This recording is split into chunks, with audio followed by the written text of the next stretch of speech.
हालांकि अगर किसी जीवित व्यक्ति को कठपुतली में परिष्कृत किया जाए तो उसकी शक्ति थोड़ी बढ़ जाएगी। अगर किसी एक मार्शल आत्मा क्षेत्र के साधक को क्रूरतापूर्वक कठपुतली में परिष्कृत किया जाए तो उसकी साधना के लिए 3 या 4 मार्शल आत्मा क्षेत्र तक पहुंचना असंभव नहीं है। सबसे खराब प्रकार में परिष्कृत होने पर भी वे अपनी एक मार्शल आत्मा शक्ति के स्तर को बनाए रख सकते हैं और कठपुतली से निपटने की कठिनाई के साथ वे 2 मार्शल आत्माओं से भी मुकाबला कर सकते हैं। लेकिन एक जीवित व्यक्ति को कठपुतली बनाना आसान नहीं है, यह एक मृत व्यक्ति को कठपुतली बनाने से 2 गुना मुश्किल है। एक जीवित व्यक्ति में इच्छाशक्ति होती है और वह परिष्करण प्रक्रिया के दौरान प्रतिरोध करता है। पर्याप्त शक्ति के बिना उसे परिष्कृत करना असंभव है। इसके अलावा सामान्य मार्शल कलाकार ये जानते हुए कि उन्हें कठपुतली बनाया जाएगा, किसी को उन्हें कठपुतली बनाने देने के बजाय आत्महत्या करना पसंद करेंगे। अथर्व ये भी जानता था कि एक जीवित व्यक्ति को कठपुतली में बदलना सबसे कठिन था, लेकिन नौपंथ संप्रदाय का ये बुजुर्ग एक सब्जी था, न तो एक लाश और न ही एक जीवित व्यक्ति जो उसके लिए परिष्कृत करने के लिए एकदम सही था। अथर्व पहली बार इस तरह की कठपुतली को निखार रहा था और वह थोड़ा घबराया हुआ था। उसने मन ही मन स्वर्गीय आत्मा अभिलेख से कठपुतलियों को निखारने के चरण याद किए और फिर अग्नि ड्रैगन कड़ाही निकाली। परिष्कृत करें। अथर्व ने तुरंत अपने शरीर से ढेर सारी सामग्रियां निकालीं। ये सामग्रियां कठपुतली को निखारने के लिए ज़रूरी थीं। इस तरह की कठपुतली को निखारने के लिए भी कई सामग्रियों की ज़रूरत होती है। हालांकि एक मार्शल सोल विशेषज्ञ का शरीर पहले से ही बहुत शक्तिशाली होता है, यहाँ तक कि सामान्य शोधन सामग्रियों से भी बेहतर, फिर भी ये पर्याप्त नहीं था। एक कठपुतली के लिए एक अत्यंत शक्तिशाली शरीर की आवश्यकता होती है, जिसके निखारने के लिए कई सामग्रियों की सहायता की आवश्यकता होती है। ये सामग्रियां भी अथर्व को खजाना एकत्रण द्वार से प्राप्त लाभ में से मिली थीं, और वे सभी अच्छी सामग्रियां थीं जिन्हें वह परिष्कृत कर सकता था। अग्नि ड्रैगन कढ़ाई में आध्यात्मिक ऊर्जा का संचार हुआ और एक प्रचंड ज्वाला दहाड़ने लगी। उसी समय अथर्व ने पहले ही अग्नि ड्रैगन कढ़ाई में बहुत सारी सामग्रियां डाल दी थीं। आग की लपटों में लिपटे हुए वे धीरे धीरे शोधन करने लगे। इस तरह के शोधन के लिए ज़्यादा तकनीकी कौशल की ज़रूरत नहीं थी, बस बहुत ज़्यादा खपत की ज़रूरत थी। ये पूरे 3 दिनों तक चला और उसके बाद ही अथर्व ने सभी सहायक सामग्रियों को पूरी तरह से परिष्कृत किया। अग्नि ड्रैगन कढ़ाई के अंदर मैग्मा की तरह लुढ़कते हुए शुद्ध घोल के कुंड थे। एक बार ये घोल जम गए तो ये शुद्ध स्टील से भी ज़्यादा मजबूत हो गए। ये सभी उच्च गुणवत्ता वाली शोधन सामग्री से परिष्कृत किए गए थे। दूसरा कदम, अथर्व के हाथ की मुहर बदल गई और प्रकाश की एक किरण ने नौपंथ संप्रदाय के बुजुर्ग के शरीर को जमीन पर लपेट दिया और सीधे उसे फायर ड्रैगन कॉल्ड्रॉन में फेंक दिया। सिजल सिजल, जैसे ही इस नौपुष्प संप्रदाय के वृद्ध 8वें मार्शल सोल क्षेत्र के साधक का शरीर अग्नि ड्रैगन कड़ाही में प्रवेश किया, उसके कपड़े तुरंत राख में बदल गए और उसका नग्न शरीर प्रकट हो गया। उसी क्षण चिलचिलाती लपटों में उसकी त्वचा की सतह से सिसकती हुई आवाज़ें आने लगीं और रक्त की धाराएं लगातार बहने लगीं, जो अंततः उच्च तापमान से वाष्पीकृत होकर अग्नि ड्रैगन कड़ाही के ऊपर बह गईं। अथर्व पूरी तरह से आध्यात्मिक अग्नि को नियंत्रित करने में लगा हुआ था। इस समय वह किसी भी तरह की लापरवाही बर्दाश्त नहीं कर सकता था। अगर आध्यात्मिक अग्नि बहुत बड़ी होती तो वह शरीर को जलाकर राख कर देती। अगर आध्यात्मिक अग्नि बहुत छोटी होती तो वह शरीर के भीतर की अशुद्धियों को शुद्ध नहीं कर पाती और कठपुतली को शुद्ध करने की ज़रूरतें पूरी नहीं कर पाती। जैसे जैसे आध्यात्मिक अग्नि ने शरीर को परिष्कृत किया, वह रक्तरंजित और मांसल हो गया। नग्न शरीर से रक्त की धाराएं बह निकलीं और लपटों में धुएं के गुबार में बदल गईं।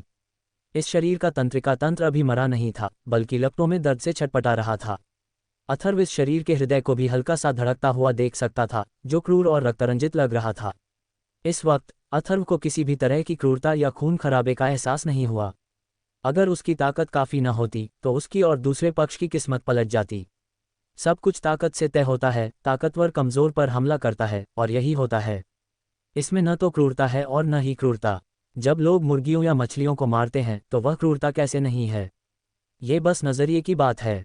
लोग मुर्गियों या मछलियों को मारते समय क्रूरता महसूस नहीं करते क्योंकि वे खाद्य श्रृंखला में सबसे ऊपर हैं, इसलिए उन्हें लगता है कि सब कुछ प्राकृतिक है।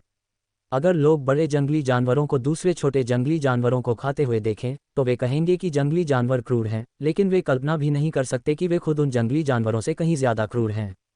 अथर्व ने हमेशा इस सिद्धांत को समझा था कि मजबूत लोगों का सम्मान किया जाता है, इसलिए इस समय अथर्व को थोड़ी सी भी क्रूरता महसूस नहीं हुई। जैसे जैसे ये शोधन जारी रहा, अथर्व को महसूस हुआ कि नौपुष्प संप्रदाय के बुजुर्ग का शरीर आंतरिक अशुद्धियों से शुद्ध होकर धीरे धीरे मजबूत होता जा रहा था। नसें, हड्डियां और मांसपेशियां हल्की सी सिकुड़ रही थीं, मानो शक्ति संचित हो रही हो, फूट पड़ने के लिए तैयार। इस तरह का शोधन पूरे 3 दिन तक चला। इस समय अथर्व का चेहरा पसीने से लथपथ था और उसका रंग थोड़ा पीला पड़ गया था। ये खपत कोई छोटी बात नहीं थी। उसने मन ही मन आह भरी कि शुक्र है कि वह टूटकर शोधन करने आया है, वरना शायद वह टिक नहीं पाता। इस समय ये शरीर गहरा काला पड़ गया था, मानो सब कुछ इसमें समाया हुआ हो। ये सब देखकर अथर्व भी बहुत संतुष्ट था। 3 दिनों के शोधन के बाद इस शरीर के चारों ओर मांस की एक पतली परत लिप चुकी थी। इस शरीर की ताकत कई गुना ज्यादा बढ़ गई थी और टेंडन, हड्डियां और मांसपेशियां पूरी तरह से परिष्कृत हो चुकी थीं। तीसरा चरण शुरू करो, अथर्व ने मन ही मन सोचा। उसी समय उसके हाथ की मुहर बदल गई और उसकी भौहों के बीच से एक अदृश्य ऊर्जा फूट पड़ी और फिर अग्नि ड्रैगन कढ़ाई में शरीर के माथे के केंद्र में प्रवेश कर गई। अथर्व ने अपना मन शांत किया और आत्मिक शक्ति की एक किरण इस शरीर के मस्तिष्क में उतर गई। उसे तुरंत एक विशाल श्वेत स्थान का आभास हुआ और एक अराजक आत्मिक आभा चारों ओर फैल गई। तो आत्मा अनगिनत टुकड़ों में कट गई है, जिससे बहुत मेहनत बच गई। अथर्व ने मन ही मन सोचा। इस नौपंथ संप्रदाय के बुजुर्ग के मस्तिष्क में उसकी कृपाण आत्मा कटौती से आत्मा पहले ही अनगिनत टुकड़ों में बिखर चुकी थी। कोई आश्चर्य नहीं कि वह एक सब्जी बन गया था। हुश हुश बाहरी शक्ति के आक्रमण को महसूस करते हुए ये अनगिनत आत्मा के टुकड़े गर्जना और टकराने लगे। ये सब अथर्व की उम्मीदों के मुताबिक ही था। जिंदा इंसानों से बनी कठपुतलियां ज़ॉम्बी कठपुतलियों से ज्यादा मजबूत क्यों होती हैं? इसकी वजह है आत्मा की प्राचीन उत्पत्ति। जब कोई इंसान मरता है तो उसकी आत्मा तुरंत बिखर जाती है और दुनिया में विलीन हो जाती है। मस्तिष्क में बची हुई आत्मा को सिर्फ आत्मा के गुरु ही साधारण ज़ॉम्बी कठपुतलियों में बदल सकते हैं। हालांकि जीवित मनुष्यों से परिष्कृत कठपुतलियों की सबसे खासियत उनकी आत्मिक शक्ति होती है, जो कठपुतली को उसकी मूल आत्मा को बनाए रखने, उसे ज्ञान और अपनी प्रतिक्रियाशील चेतना से परिपूर्ण बनाने, साथ ही अपने जीवनकाल में प्राप्त युद्ध कौशल को बनाए रखने और अपने स्वामी के प्रति पूर्ण आज्ञाकारी होने में सक्षम बनाती है। ये वास्तव में भयानक है, एक पूर्ण संहारक यंत्र। अपने शक्तिशाली शरीर के साथ इसकी शक्ति भी भयानक है।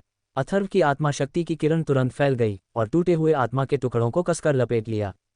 फुश अनगिनत आत्मा के टुकड़े संघर्ष करने लगे, लेकिन ये टूटे हुए आत्मा के टुकड़े आसानी से मुक्त नहीं हो सके और केवल अंदर ही कसकर लिपटे रह गए।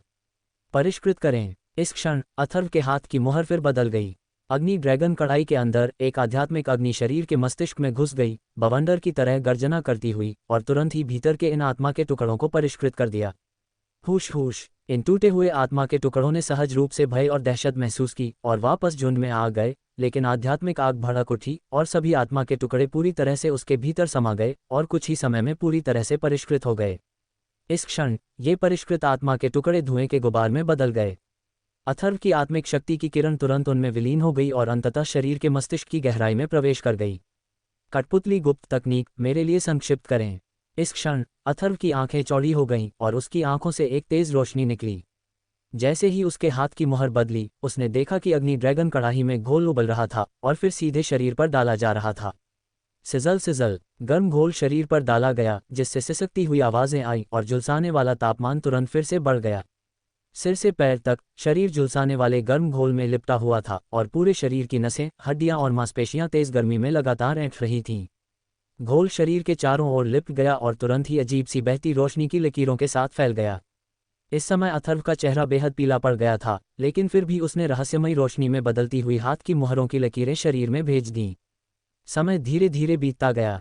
इन रहस्यमयी और गहन प्रकाशों के प्रभाव में नौपुष्प संप्रदाय के मुखिया के शरीर की आंखें, जो पहले खाली थीं, धीरे धीरे एक ठंडी और पीली नज़र से भर गईं, जिससे लोगों को एक कपकपी सी ठंडक महसूस हुई।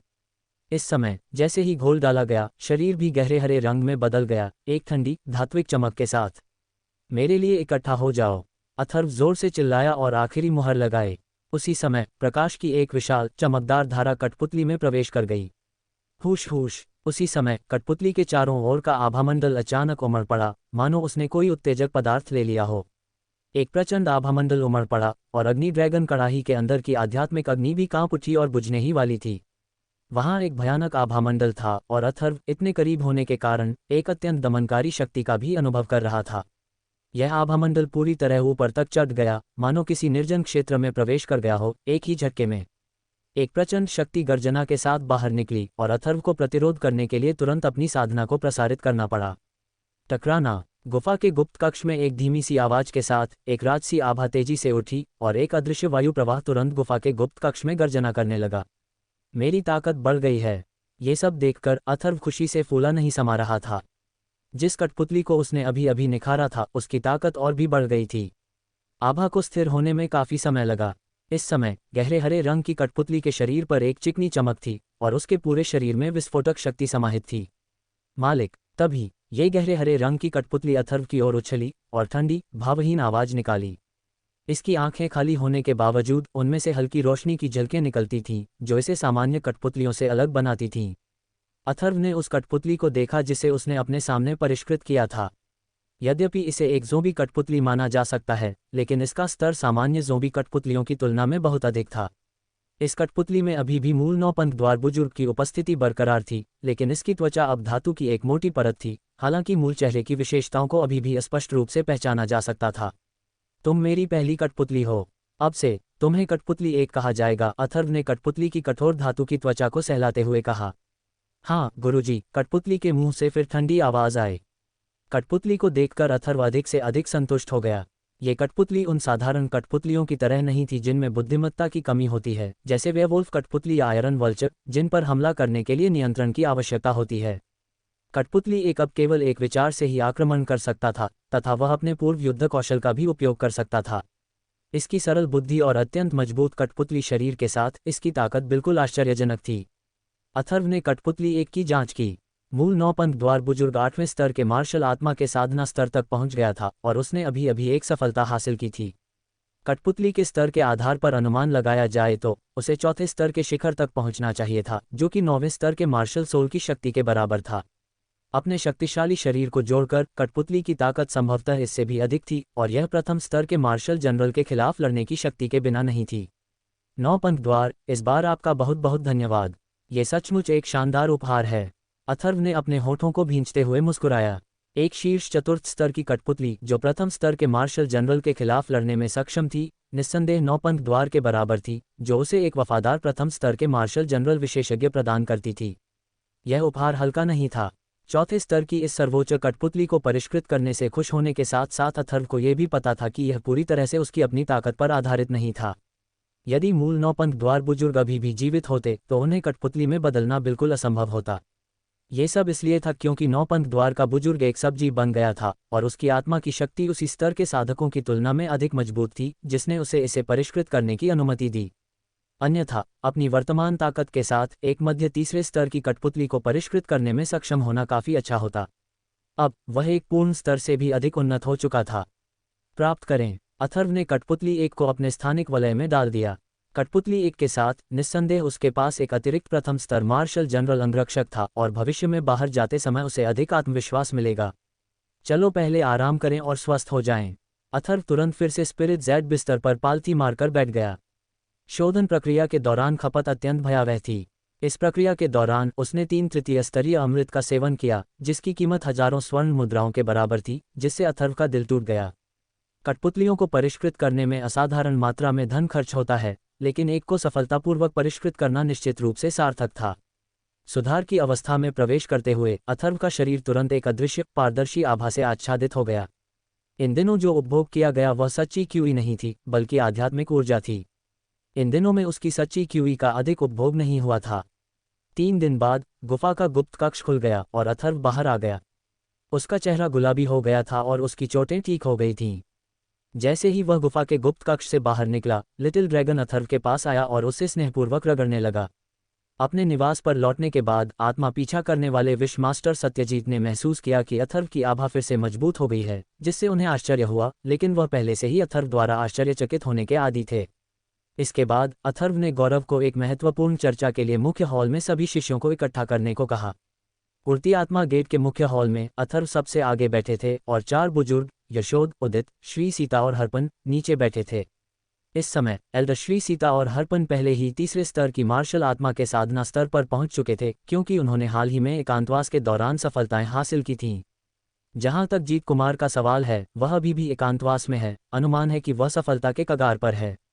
नमस्कार संप्रदाय गुरु। शिष्यों ने नमस्कार किया। इस समय हॉल में उपस्थित सभी लोग फीलिंग गेट द्वारा विकसित किए जा रहे प्रमुख शिष्य थे और उनकी साधना का स्तर अपेक्षाकृत ऊंचा था।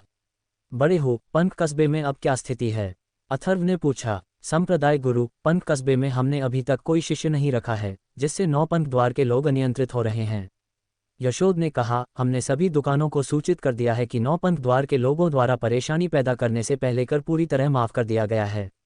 अथर्व ने कहा, 4 बुजुर्गों, मेरे साथ पंथ शहर में प्रवेश करने के लिए 400 शिष्यों का चयन करें। हुआंग बोरान, मेरे पास एक पत्र है।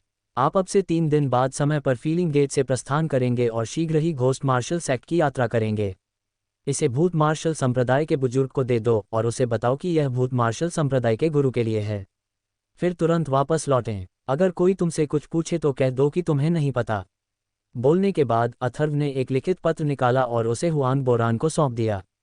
हुआंग बोरान चतुर था, इसलिए ये छोटा सा मामला गलत नहीं होना चाहिए था। हाँ, संप्रदाय गुरु, हुआंग बोरान और बुजुर्गों ने उत्तर दिया। संप्रदाय गुरु, क्या आप नौपंथ द्वार पर कदम रखने की योजना बना रहे हैं? आत्मा पीछा करने वाले विश्व गुरु सत्यजीत ने शीर्ष स्थान से हल्के से कहा।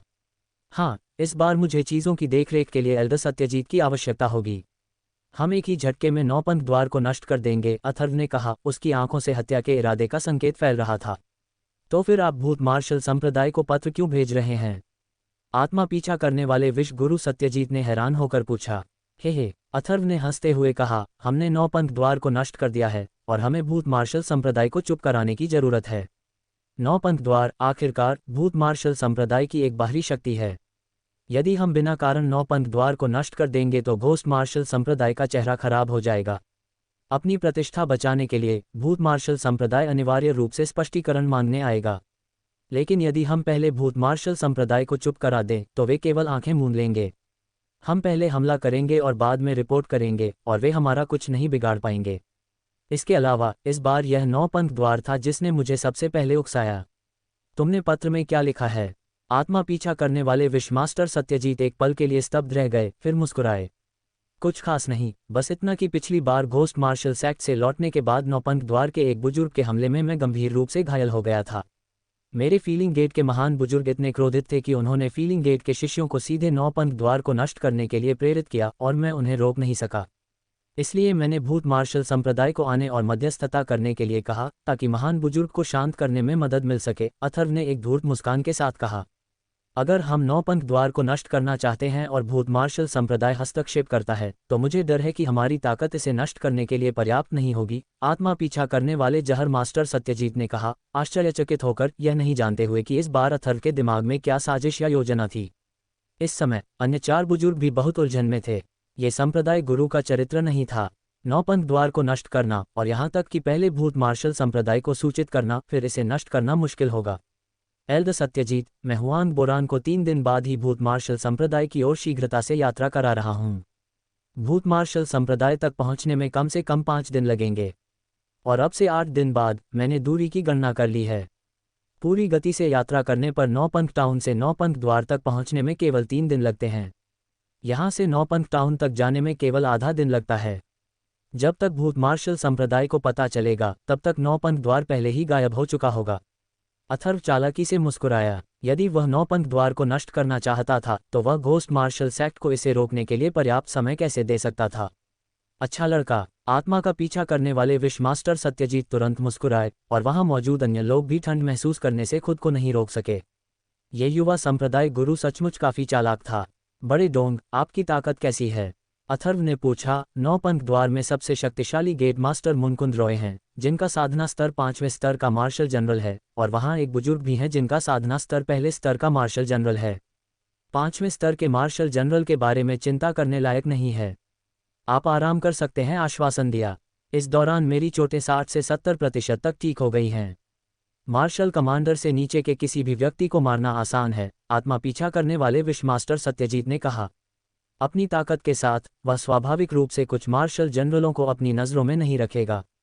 अच्छी बात है, इस बार हम एक ही झटके में नौपंथ द्वार को नष्ट कर देंगे और घोस्ट मार्शल सेक्ट को भी चेतावनी देंगे कि मेरा फीलिंग गेट ऐसी चीज़ नहीं है जिसका वे लापरवाही से परीक्षण कर सके। अथर्व का ठंडा इरादा फैल गया। नौपंथ द्वार को नष्ट करना केवल सांप को उसके बिल से बाहर निकालने के लिए एक चेतावनी थी। इस बार महान बुजुर्ग के यहाँ होने से नौपंथ द्वार को नष्ट करना आसान काम होगा। अब से कोई नौपंथ द्वार नहीं होगा। बुजुर्ग भी उत्साहित थे। अतीत में वे नौपंथ द्वार को नष्ट करने का साहस कैसे कर सकते थे?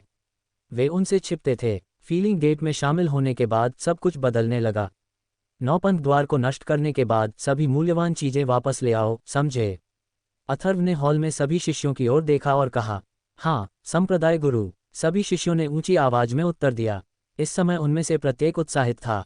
संप्रदाय गुरु का विचार भी बिल्कुल उनके जैसा ही था। इस बार वे निश्चित रूप से ऊपर से नीचे तक एकजुट होंगे और उनकी संयुक्त शक्ति धातु को काटने के लिए पर्याप्त होगी। अगली सुबह फीलिंग गेट में 400 शिष्य तेज घोड़ों पर सवार होकर नौपंथ द्वार की ओर दौड़े। लोहे की घुड़सवार सेना चलते समय धूल का बादल उड़ा रही थी।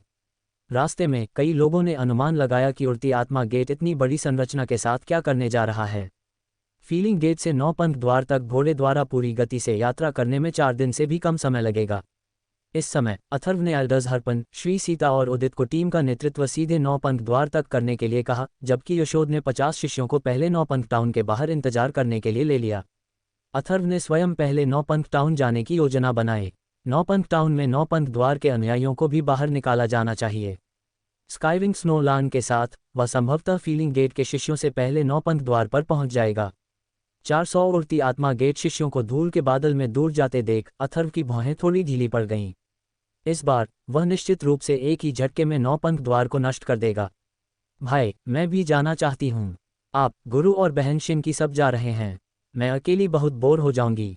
ये सुनकर कि उसके गुरु और भाई दोनों कुछ दिनों के लिए जा रहे हैं, लू शिनतोंग दुखी हुई और उनके साथ जाने पर अड़ गई। पायल, संप्रदाय में ही रहो। मैं जिस जगह जा रहा हूँ वह खतरनाक होगी, अथर्व ने कहा। यह कोई खेल नहीं था, किसी भी समय खतरा हो सकता था और पायल को साथ लाना सुविधाजनक नहीं होगा। नहीं, मैं जाना चाहता हूँ गुरु। क्या आप मुझे ले जा सकते हैं? अथर्व को असहमत देखकर लू शिनतोंग ने तुरंत आत्मा पीछा करने वाले जहर गुरु सत्यजीत का हाथ पकड़ लिया, मानो आंसू गिरने वाले हों। ठीक है, गुरु तुम्हें ले जाएंगे। गुरु की विधियों को देखना भी तुम्हारे लिए अच्छा है, जिससे तुम्हारी साधना में मदद मिलेगी। आत्मा पीछा विश गुरु सत्यजीत अपने शिष्य पर बहुत स्नेह करते थे और स्वाभाविक रूप से मना नहीं कर सकते थे, इसलिए वे तुरंत अपने प्रिय शिष्य को अपने साथ ले जाने के लिए तैयार हो गए। अथर्व बेबसी से मुस्कुराए। चूंकि आत्मा पीछा करने वाले जहर गुरु सत्यजीत मान गए थे, इसलिए वह कुछ नहीं कर सकते थे। ये बूढ़े जहर गुरु की अनमोल शिष्या थी और कोई भी उसे नाराज नहीं कर सकता था। ठीक है, बस इधर उधर मत भागो, अथर्व ने पायल से कहा। फिर उसने आकाश पंख वाले हिम सिंह को बुलाया। वे तीनों आकाश पंख वाले हिम सिंह की पीठ पर कूद पड़े। आकाश पंख वाले हिम सिंह ने चीख मारी और फिर अपने पंख फड़फड़ाते हुए पंख कस्बे की ओर चल पड़ा। पंखनगर, जो मूल रूप से राक्षस द्वार के नियंत्रण में था, अब नौ हुआ द्वार के कई अनुयायियों से भर गया था। सभी दुकानें भारी नुकसान झेल रही थीं और उन्हें जो कर देना पड़ता था वह असहनीय था। सैकड़ों बड़ी और छोटी दुकानें नौ हुआ द्वार से पूरी तरह से खाली हो गई थीं। कभी कभी अगर छोटी दुकानें पर्याप्त कर नहीं दे पाती तो उन्हें सीधे तोड़ दिया जाता था, जिससे कई लोग कड़वी शिकायतें करते थे। जल्दी करो, 9 पंथ गेट वाले फिर आ गए हैं, जल्दी से दरवाज़ा बंद करो। ये व्यवसाय पहले से ही अस्थिर है। पति, हमारा एक छोटा सा व्यवसाय है, चलो इस पंथ शहर को छोड़ दें। सड़क पर 9 पंथ गेट के अनुयायियों का एक समूह आ पहुंचा। कई छोटी दुकानें डर के मारे पहले ही अपने दरवाजे बंद कर चुकी थीं। छोटी दुकानें 9 पंथ गेट को नाराज नहीं कर सकती थीं। शहर में कुछ प्रभावशाली बड़ी दुकानें भी थीं, लेकिन उन्होंने भी 9 पंथ गेट को नाराज करने की हिम्मत नहीं की। वे नाराज तो थे, लेकिन बोलने की हिम्मत नहीं जुटा पाए। इसी समय इस गली में नौ हुआ द्वार के 5 शिष्य अकड़ते हुए आगे बढ़ रहे थे। उनमें से एक ने एक छोटी सी दुकान का दरवाज़ा लात मारकर खोला। जल्दी से कर चुकाओ, वरना पंथ कस्बे से निकल जाओ। साहब, हमने पिछले महीने ही कर चुकाया है। क्या पहले हर 6 महीने में एक बार नहीं चुकाया जाता था? और पिछली बार हमने जो रकम चुकाई थी वह अब दोगुनी हो चुकी है। हमारा छोटा सा कारोबार है, अब हम और नहीं चुका सकते। एक डरी सहमी साधारण महिला ने कहा। उसके साथ एक ईमानदार अधेड़ उम्र का आदमी और एक 17-18 साल की लड़की खड़ी थी। वे सब घबराए हुए थे और बेहद डरे हुए लग रहे थे। अब यह महीने में एक बार होता है। यदि आप भुगतान नहीं कर सकते तो पंथ शहर छोड़ दें। 5 नौ हुआ गेट शिष्यों के बीच में हरे रंग के कपड़े पहने एक युवक ने ठंडे स्वर में कहा। सर, अगर हम पंथ शहर छोड़ देंगे तो हमारे पास जाने के लिए कोई जगह नहीं बचेगी, मध्यम आयु वर्ग के व्यक्ति ने कहा। यही तुम्हारी समस्या है, वरना ये छोटी बच्ची एक बार हमारे साथ आ सकती है और इस महीने का कर माफ कर दिया जाएगा। इस समय उस युवक की आंखें वासना से भर गईं और वह भयभीत लड़की के चेहरे को घूरने लगा। हालांकि लड़की ने साधारण कपड़े पहने थे, उसके चेहरे के भाव सामान्य थे, उसका रूप साफ था और उसका शरीर सुडौल था, जिसमें कुछ सुंदरता भी थी। जैसा कि कहावत है, 18 साल की लड़की फूल जैसी होती है, इसलिए स्वाभाविक रूप से वह बुरी नहीं होगी। उसकी बात खत्म होते ही युवक ने अधेड़ औरत को धक्का देकर लड़की का हाथ पकड़ लिया। बाकी चारों तुरंत हंस पड़े, उनकी आंखें भी जानवरों जैसी चमक से भर गईं। छोड़ दो मुझे, छोड़ दो मुझे। लड़की डर गई और घबरा गई, फिर लगातार संघर्ष करती रही। जितना वह संघर्ष करती उतना ही इन चंद लोगों का पाश्विक स्वभाव और भड़क उठता। नहीं महोदय, मैं आपसे विनती करता हूँ। अधेड़ उम्र का पुरुष और अधेड़ उम्र की महिला तुरंत जमीन पर घुटनों के बल बैठ गए और पांचों से विनती करने लगे। दफा हो जाओ, एक युवक ने अधीरता से ठंडे स्वर में चिल्लाते हुए कहा। उसके हाथ में एक बड़ी कृपाण थी और वह उस अधेड़ उम्र के व्यक्ति पर तेजी से टूट पड़ा। पापा, लड़की इतनी डरी हुई थी कि उसका चेहरा पीला पड़ गया। नीचे गिरते हुए कृपाण को उसकी ठंडी रोशनी में चमकते हुए देखकर उसकी हिम्मत नहीं हुई और उसने अपनी आंखें कसकर बंद कर लीं। इसी क्षण लड़की के शरीर के चारों ओर एक अदृश्य लहर फैल गई। वह सचमुच उस युवक से मुक्त हो गई जिसने उसे पकड़ रखा था। युवक भी हतप्रभ सा एक कदम पीछे हट गया। मेरे पंथ कस्बे में घूमते हुए तुम मौत की तलाश में हो। फुश! तभी एक धीमी ठंडी चीख सुनाई दी। उसके बाद एक तेज सीटी की आवाज आई जो एक झुलसा देने वाली आभा लिए हुए गुजरी। नाइन पंथ गेट का शिष्य तुरंत जमीन पर गिर पड़ा। उसके माथे पर सिर के पिछले हिस्से से खून का एक छेद दिखाई दिया। उसी समय सड़क पर 3 आकृतियां दिखाई दी, एक बूढ़ी, एक जवान और एक लगभग 10 साल की छोटी बच्ची। सबसे अजीब बात यह थी कि एक छोटा सा पीला सांप अपना सिर उठाए उस बच्ची के कंधे पर कुंडली मारे बैठा था। तुम कौन हो? हमारे नाइन पंथ गेट के मामलों में दखल देने की तुम्हारी हिम्मत कैसे हुई? बाकी 4 युवकों के चेहरे के भाव एकदम बदल गए। वे मुड़े और डर से उन तीनों को घूरने लगे। पापा, ये देखकर कि उसके पिता मरे नहीं हैं, लड़की तुरंत दौड़कर वहां पहुंची और जमीन पर पड़े 9 हुआ गेट के शिष्य की लाश को डर के मारे देखती रही। वे तीनों इतनी डर गईं कि उनके शरीर कांपने लगे। छोटे से 9 हुआ द्वार से कुछ तुच्छ चींटियां इतनी घमंडी होने की हिम्मत कैसे कर सकती हैं? भाड़ में जाओ! वहां पहुंचे 3 लोगों में से एक, काले वस्त्र पहने, एक कड़ाके की ठंडक लिए हुए बूढ़े ने उन पर नजरें गड़ा दीं। उसने कोई हरकत नहीं की, लेकिन 4 काली रोशनी की किरणें बिजली की तरह हवा में चमक उठीं और एक जबरदस्त ठंडक लेकर बाहर निकलीं। हूश हूश हूश हूश! हवा के टूटने की 4 आवाजें गुजरीं। नाइन पंथ गेट के चारों शिष्यों को प्रतिक्रिया करने का भी समय नहीं मिला। काली किरणें तुरंत उनके शरीर में घुस गईं। उनके शरीर पल भर में काले पड़ गए और वे आंखों में भय के भाव लिए जमीन पर औंधे मुंह गिर पड़े। उनकी मौत कैसे हुई, शायद उन्हें पता भी नहीं था। गुरु, आप बहुत अद्भुत हैं, मैं भी यही सीखना चाहती हूँ। दूर से छोटी बच्ची ने तुरंत ताली बजाई और खुशी से चिल्लाए। जो 3 लोग वहां पहुंचे थे वे स्वाभाविक रूप से अथर्व, आत्मा पीछा करने वाले जहर गुरु सत्यजीत और अपैल थे। तुम इसे बाद में सीखोगे, ये तो बस एक मामूली सा हुनर है। आत्मा पीछा करने वाले जहर गुरु सत्यजीत के चेहरे पर तुरंत मुस्कान आ गई जब उनके अनमोल शिष्य ने उनकी प्रशंसा की। हमारी जान बचाने के लिए धन्यवाद महोदय। छोटी सी दुकान के 3 लोग मुड़े और तुरंत अथर्व और बाकी 2 लोगों के सामने घुटने टेक दिए, प्रणाम किया और अपना आभार व्यक्त किया। उनकी नज़रों में वे पहले से ही आत्मा पीछा करने वाले जहर गुरु सत्यजीत को एक दिव्य व्यक्ति मानते थे। ये 9 हुआ गेट के शिष्य सभी मार्शल कलाकार थे जो ऊंचे और पराक्रमी थे, लेकिन अब वे एक पल में मारे गए। उठो तुम सब, अब से तुम शांतिपूर्ण जीवन जी सकते हो। नाइन पंथ गेट के लोग अब तुम्हें परेशान करने नहीं आएंगे, अथर्व ने तीनों से कहा। सर, नाइन पंथ गेट से बहुत से लोग आ रहे हैं, आपको जल्दी से निकल जाना चाहिए। आगे भी बहुत से लोग हैं, अगर वे सब बाद में आएंगे तो आप नहीं जा पाएंगे। जो लड़की अभी अभी डरी और घबराई हुई थी अब संभल गई थी और उसने अथर्व से कहा, क्या ऐसा है? कोई बात नहीं, मैं तो उन्हें ढूंढ ही रहा हूँ। अथर्व हल्के से मुस्कुराया। अथर्व स्वाभाविक रूप से इन 9 हुआ गेट शिष्यों को अपनी नज़रों में नहीं रखेगा। तुम्हें जल्दी से निकल जाना चाहिए, नाइन पंथ गेट वाले जल्द ही यहाँ आएंगे। तुमने उनके लोगों को मार डाला है और चूंकि उनके पास बहुत सारे लोग हैं इसलिए वे तुम्हें जाने नहीं देंगे। तभी आसपास की दुकानों से भी कई लोग बाहर भागे और गली में भी कई लोग देखने के लिए इकट्ठा हो गए। सर, आपको जल्दी से चले जाना चाहिए, आप शक्तिशाली हैं, लेकिन नाइन पंथ गेट पर बहुत से लोग हैं, मध्यम आयु वर्ग की महिला ने भी चिंतित होकर कहा। बच्ची, इस छोटी बच्ची में कमाल की प्रतिभा है, उसकी आत्मिक शक्ति बहुत प्रबल है, शायद किसी ने इसे खोजा नहीं है। उसकी आत्मिक शक्ति इतनी प्रबल है कि मुझे डर है कि यह शीर्ष स्तर तक पहुंच गई है। मुझे उम्मीद नहीं थी कि इस छोटी सी दुकान में इतनी प्रतिभाशाली लड़की होगी। अफसोस है कि उसने थोड़ी देर से शुरुआत की। जैद का एक अच्छा टुकड़ा बर्बाद हो गया, लेकिन अगर उसे थोड़ा मार्गदर्शन मिले तो उसकी भविष्य की उपलब्धियां अभी भी अच्छी होंगी। आत्मा पीछा करने वाले जहर गुरु सत्यजीत की आवाज़ अथर्व के कानों तक पहुंची। बूढ़े डोंग, तुम थोड़ी और मेहनत करके उसे अपने साथ क्यों नहीं ले आते? अथर्व ने तुरंत कहा। जब वह पहली बार आया तो अथर्व ने भी उस लड़की के शरीर पर एक आत्मिक शक्ति महसूस की। पहली नज़र में उसे लगा कि वह कोई आत्मा गुरु है। उच्च स्तरीय आत्मा गुरु जैसी प्रतिभा ऐसा कम ही देखने को मिलता है। ऐसी प्रतिभा के साथ अगर उन बड़े संप्रदायों को इसके बारे में पता चलता तो वे उसे भर्ती करने के लिए उमड़ पड़ते। मेरे जहर निकालने के हुनर उसके लिए उपयुक्त नहीं है और मुझे डर है कि वह इस तरह की कठिनाई सहन नहीं कर पाएगी, लेकिन दवा बनाने के लिए एक नौकरानी के रूप में मेरे साथ रहना उसके लिए संभव है। उसे आत्मा गुरु बनने में कोई समस्या नहीं है। आत्मा पीछा करने वाले जहर गुरु सत्यजीत की आवाज़ अथर्व के कानों तक फिर पहुंची। छोटी बच्ची, क्या तुम मेरे साथ दवा बनाने वाली नौकरानी बनकर रहने को तैयार हो? उस समय तुम एक आत्मा गुरु भी बन सकती हो और तुम्हें इस छोटी सी दुकान में नहीं रहना पड़ेगा। आत्मा पीछा करने वाला जहर गुरु लड़की के पास गया और धीरे से बोला। लड़की ने एक खुरदुरे कपड़े की पोशाक पहनी हुई थी, उसके बाल थोड़े बिखरे हुए थे।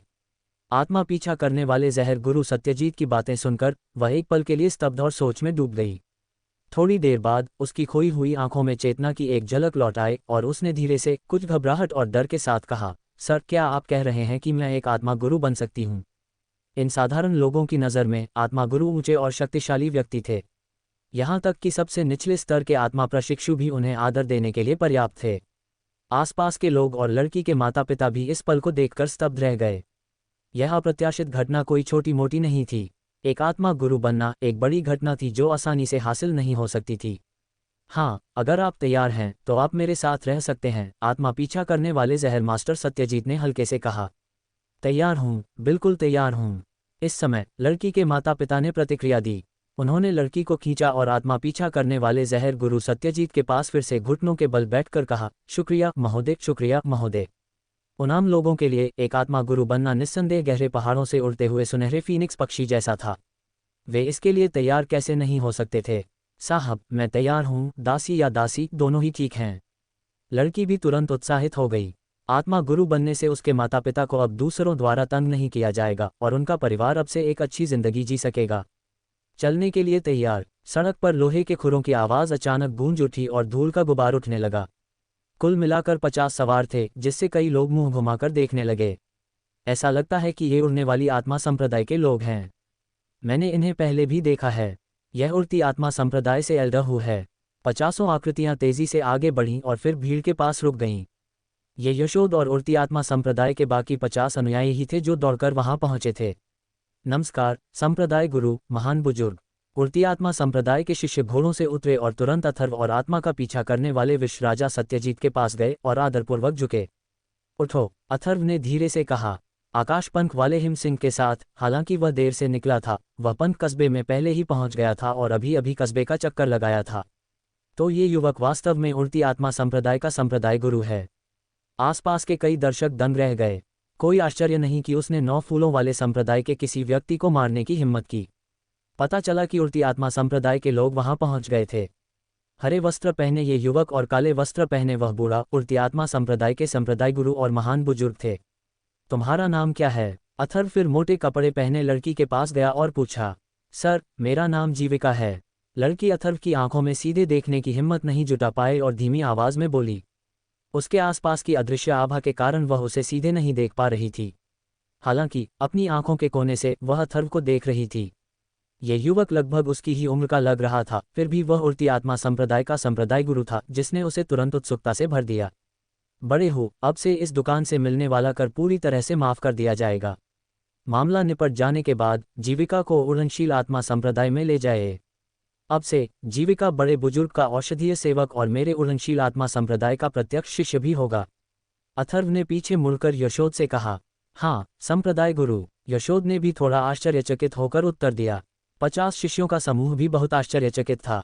उनके 50 लोगों में से केवल 2 या 3 ही प्रत्यक्ष शिष्य थे। चलो चलें, 9 फूलों वाले संप्रदाय के अभी भी 100 से ज्यादा शिष्य हैं। चलो पहले उन्हें खत्म करते हैं, अथर्व ने उदासीनता से कहा। कुछ शिष्यों ने अथर्व और आत्मा का पीछा करने वाले विश्व राजा सत्यजीत के लिए पहले ही 2 घोड़े दे दिए थे।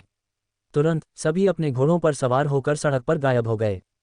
पंथ कस्बे में अथर्व पहले ही मुख्य सड़कों और गलियों से होकर गुजर चुका था और यह पता लगा चुका था कि 9 पंथ संप्रदाय के अनुयायी कहाँ रह रहे थे। उड़ती आत्मा संप्रदाय आखिरकार 9 फूलों वाले संप्रदाय से निपटने आ गया है। चलो चलते हैं और देखते हैं। आसपास के कई लोग तुरंत आगे बढ़ गए, जिससे छोटी सी दुकान में बैठे 3 लोग अभी भी सदमे से उबर रहे थे। पंथ कस्बे में एक बड़े प्रांगण के बाहर 9 पंथ संप्रदाय के 2 अनुयायी तलवारें लिए प्रवेश द्वार पर पहरा दे रहे थे। अचानक सर पर दौड़ने की आवाज आई। जब दोनों ने लोगों को आते देखा तो उनके हाव भाव अचानक बदल गए और वे मुड़कर प्रांगण में प्रवेश करने ही वाले थे। भाड़ में जाओ। तभी हवा में से 2 प्रचंड प्रकाश की धाराएं फूटीं और नीचे उतरीं। 9 पुष्प संप्रदाय के 2 शिष्यों के सिर तुरंत फट गए और उनके शरीर जमीन पर गिर पड़े। मेरे 9 पंथ संप्रदाय की शाखा में अतिक्रमण करने की हिम्मत कौन करता है? इस शोरगुल ने प्रांगण में 9 पुष्प संप्रदाय के लोगों को पहले ही सचेत कर दिया था। 9 पुष्प संप्रदाय के शिष्यों का एक समूह सबसे पहले बाहर निकला।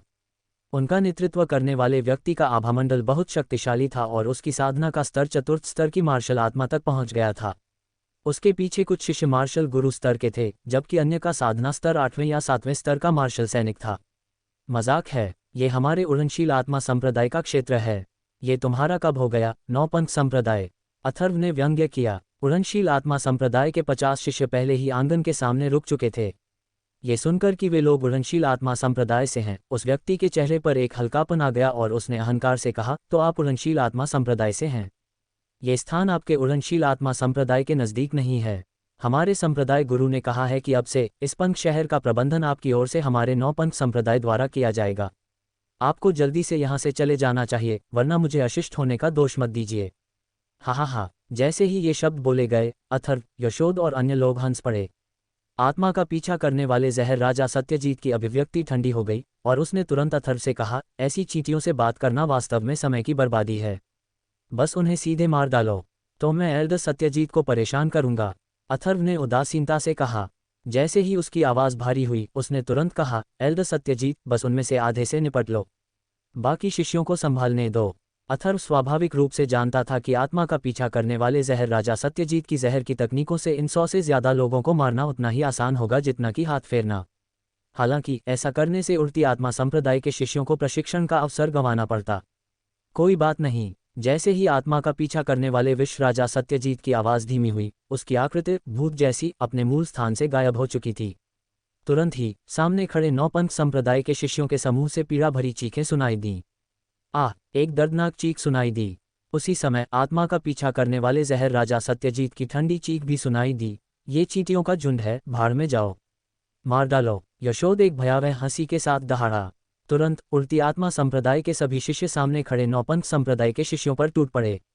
दूसरी ओर अथर्व पायल का हाथ पकड़े मैदान की स्थिति को ठंडेपन से देख रहा था और एक तरफ खड़ा होकर चुपचाप स्थिर खड़ा रहा। हुश हुश हुश हुश, हवा में जहरीली धुंध का एक बादल छा गया। 9 पंथ संप्रदाय के लगभग 10 अनुयायी बिना किसी प्रतिरोध के तुरंत मारे गए। फुसफुसा, चौथे स्तर के मार्शल स्पिरिट साधक के चेहरे पर इस क्षण आश्चर्य की लहर दौड़ गई। उसके हाथ की एक लहर से एक ब्लेड की रोशनी ने अंतरिक्षीय वायु प्रवाह को चीर दिया और सीधे आत्मा का पीछा करने वाले जहर राजा सत्यजीत पर हमला कर दिया। मौत की तलाश में आत्मा का पीछा करने वाले जहर राजा सत्यजीत ने ठंडी सांस ली। उसका शरीर जरा भी नहीं हिला। जैसे ही चौथे स्तर की मार्शल स्पिरिट का ब्लेड नीचे गिरा, आत्मा का पीछा करने वाले विश्व राजा सत्यजीत का आंकड़ा तुरंत 2 भागों में विभाजित हो गया, लेकिन कोई रक्तपात नहीं हुआ। बाद की छवि, चौथे स्तर के मार्शल स्पिरिट के चेहरे पर एकाएक उदासी छा गई।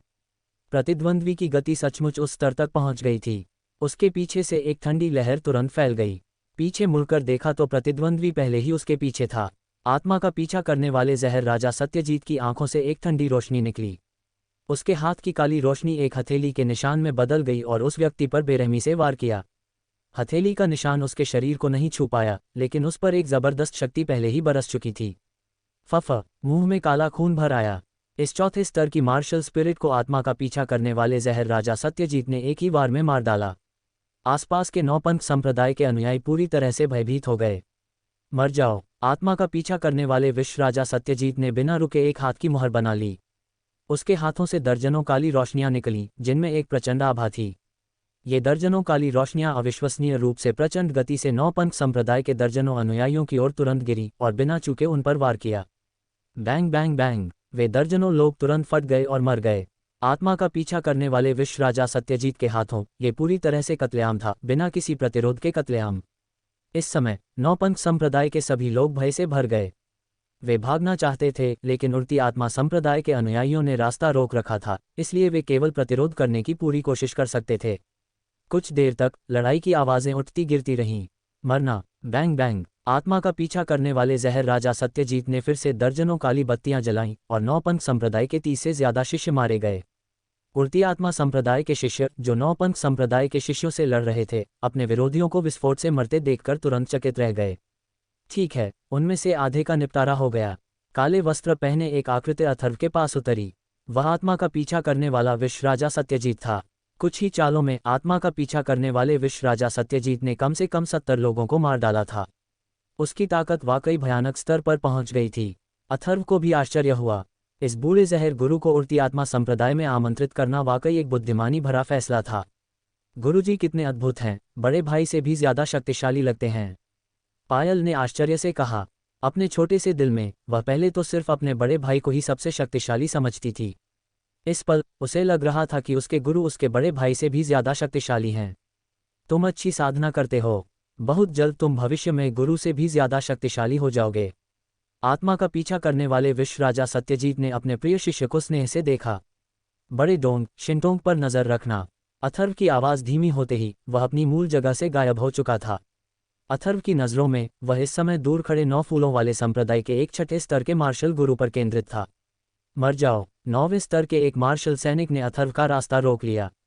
अथर्व ने सीधे एक अग्निछाया उंगली चलाई जो तुरंत नौपंथ संप्रदाय के शिष्य के सामने आ पहुंची। जब तक उस व्यक्ति को पता चला तब तक झुलसा देने वाला उंगली का निशान उस तक पहुंच चुका था। उसके चेहरे पर तुरंत घबराहट छा गई और उसके हाथों की मुहरें बदल गईं, जिससे हमले को रोकने के लिए उसके सामने एक हल्की पीली मिट्टी की दीवार बन गई। फुश! उंगली का निशान मिट्टी की दीवार को चीरता हुआ निकल गया। मिट्टी की दीवार तुरंत मुड़ गई, फिर ढह गई और बिखर गई। फिर उंगली का निशान उसके गले में घुस गया और पल भर में वह लाश बन गया। अथर्व रुका नहीं और सीधे भीड़ में छठे स्तर के मार्शल मास्टर की ओर झपटा। हुश हुश! जब इस छठे स्तर के मार्शल मास्टर ने अथर्व को देखा तो उसने तुरंत एक हरी लंबी तलवार निकाली, जिससे तलवार की रोशनी का एक घेरा बन गया जो अंतरिक्षीय वायु प्रवाह को चीरता हुआ दिखाई दिया। इसकी गति को कम करके नहीं आंका जा सकता था।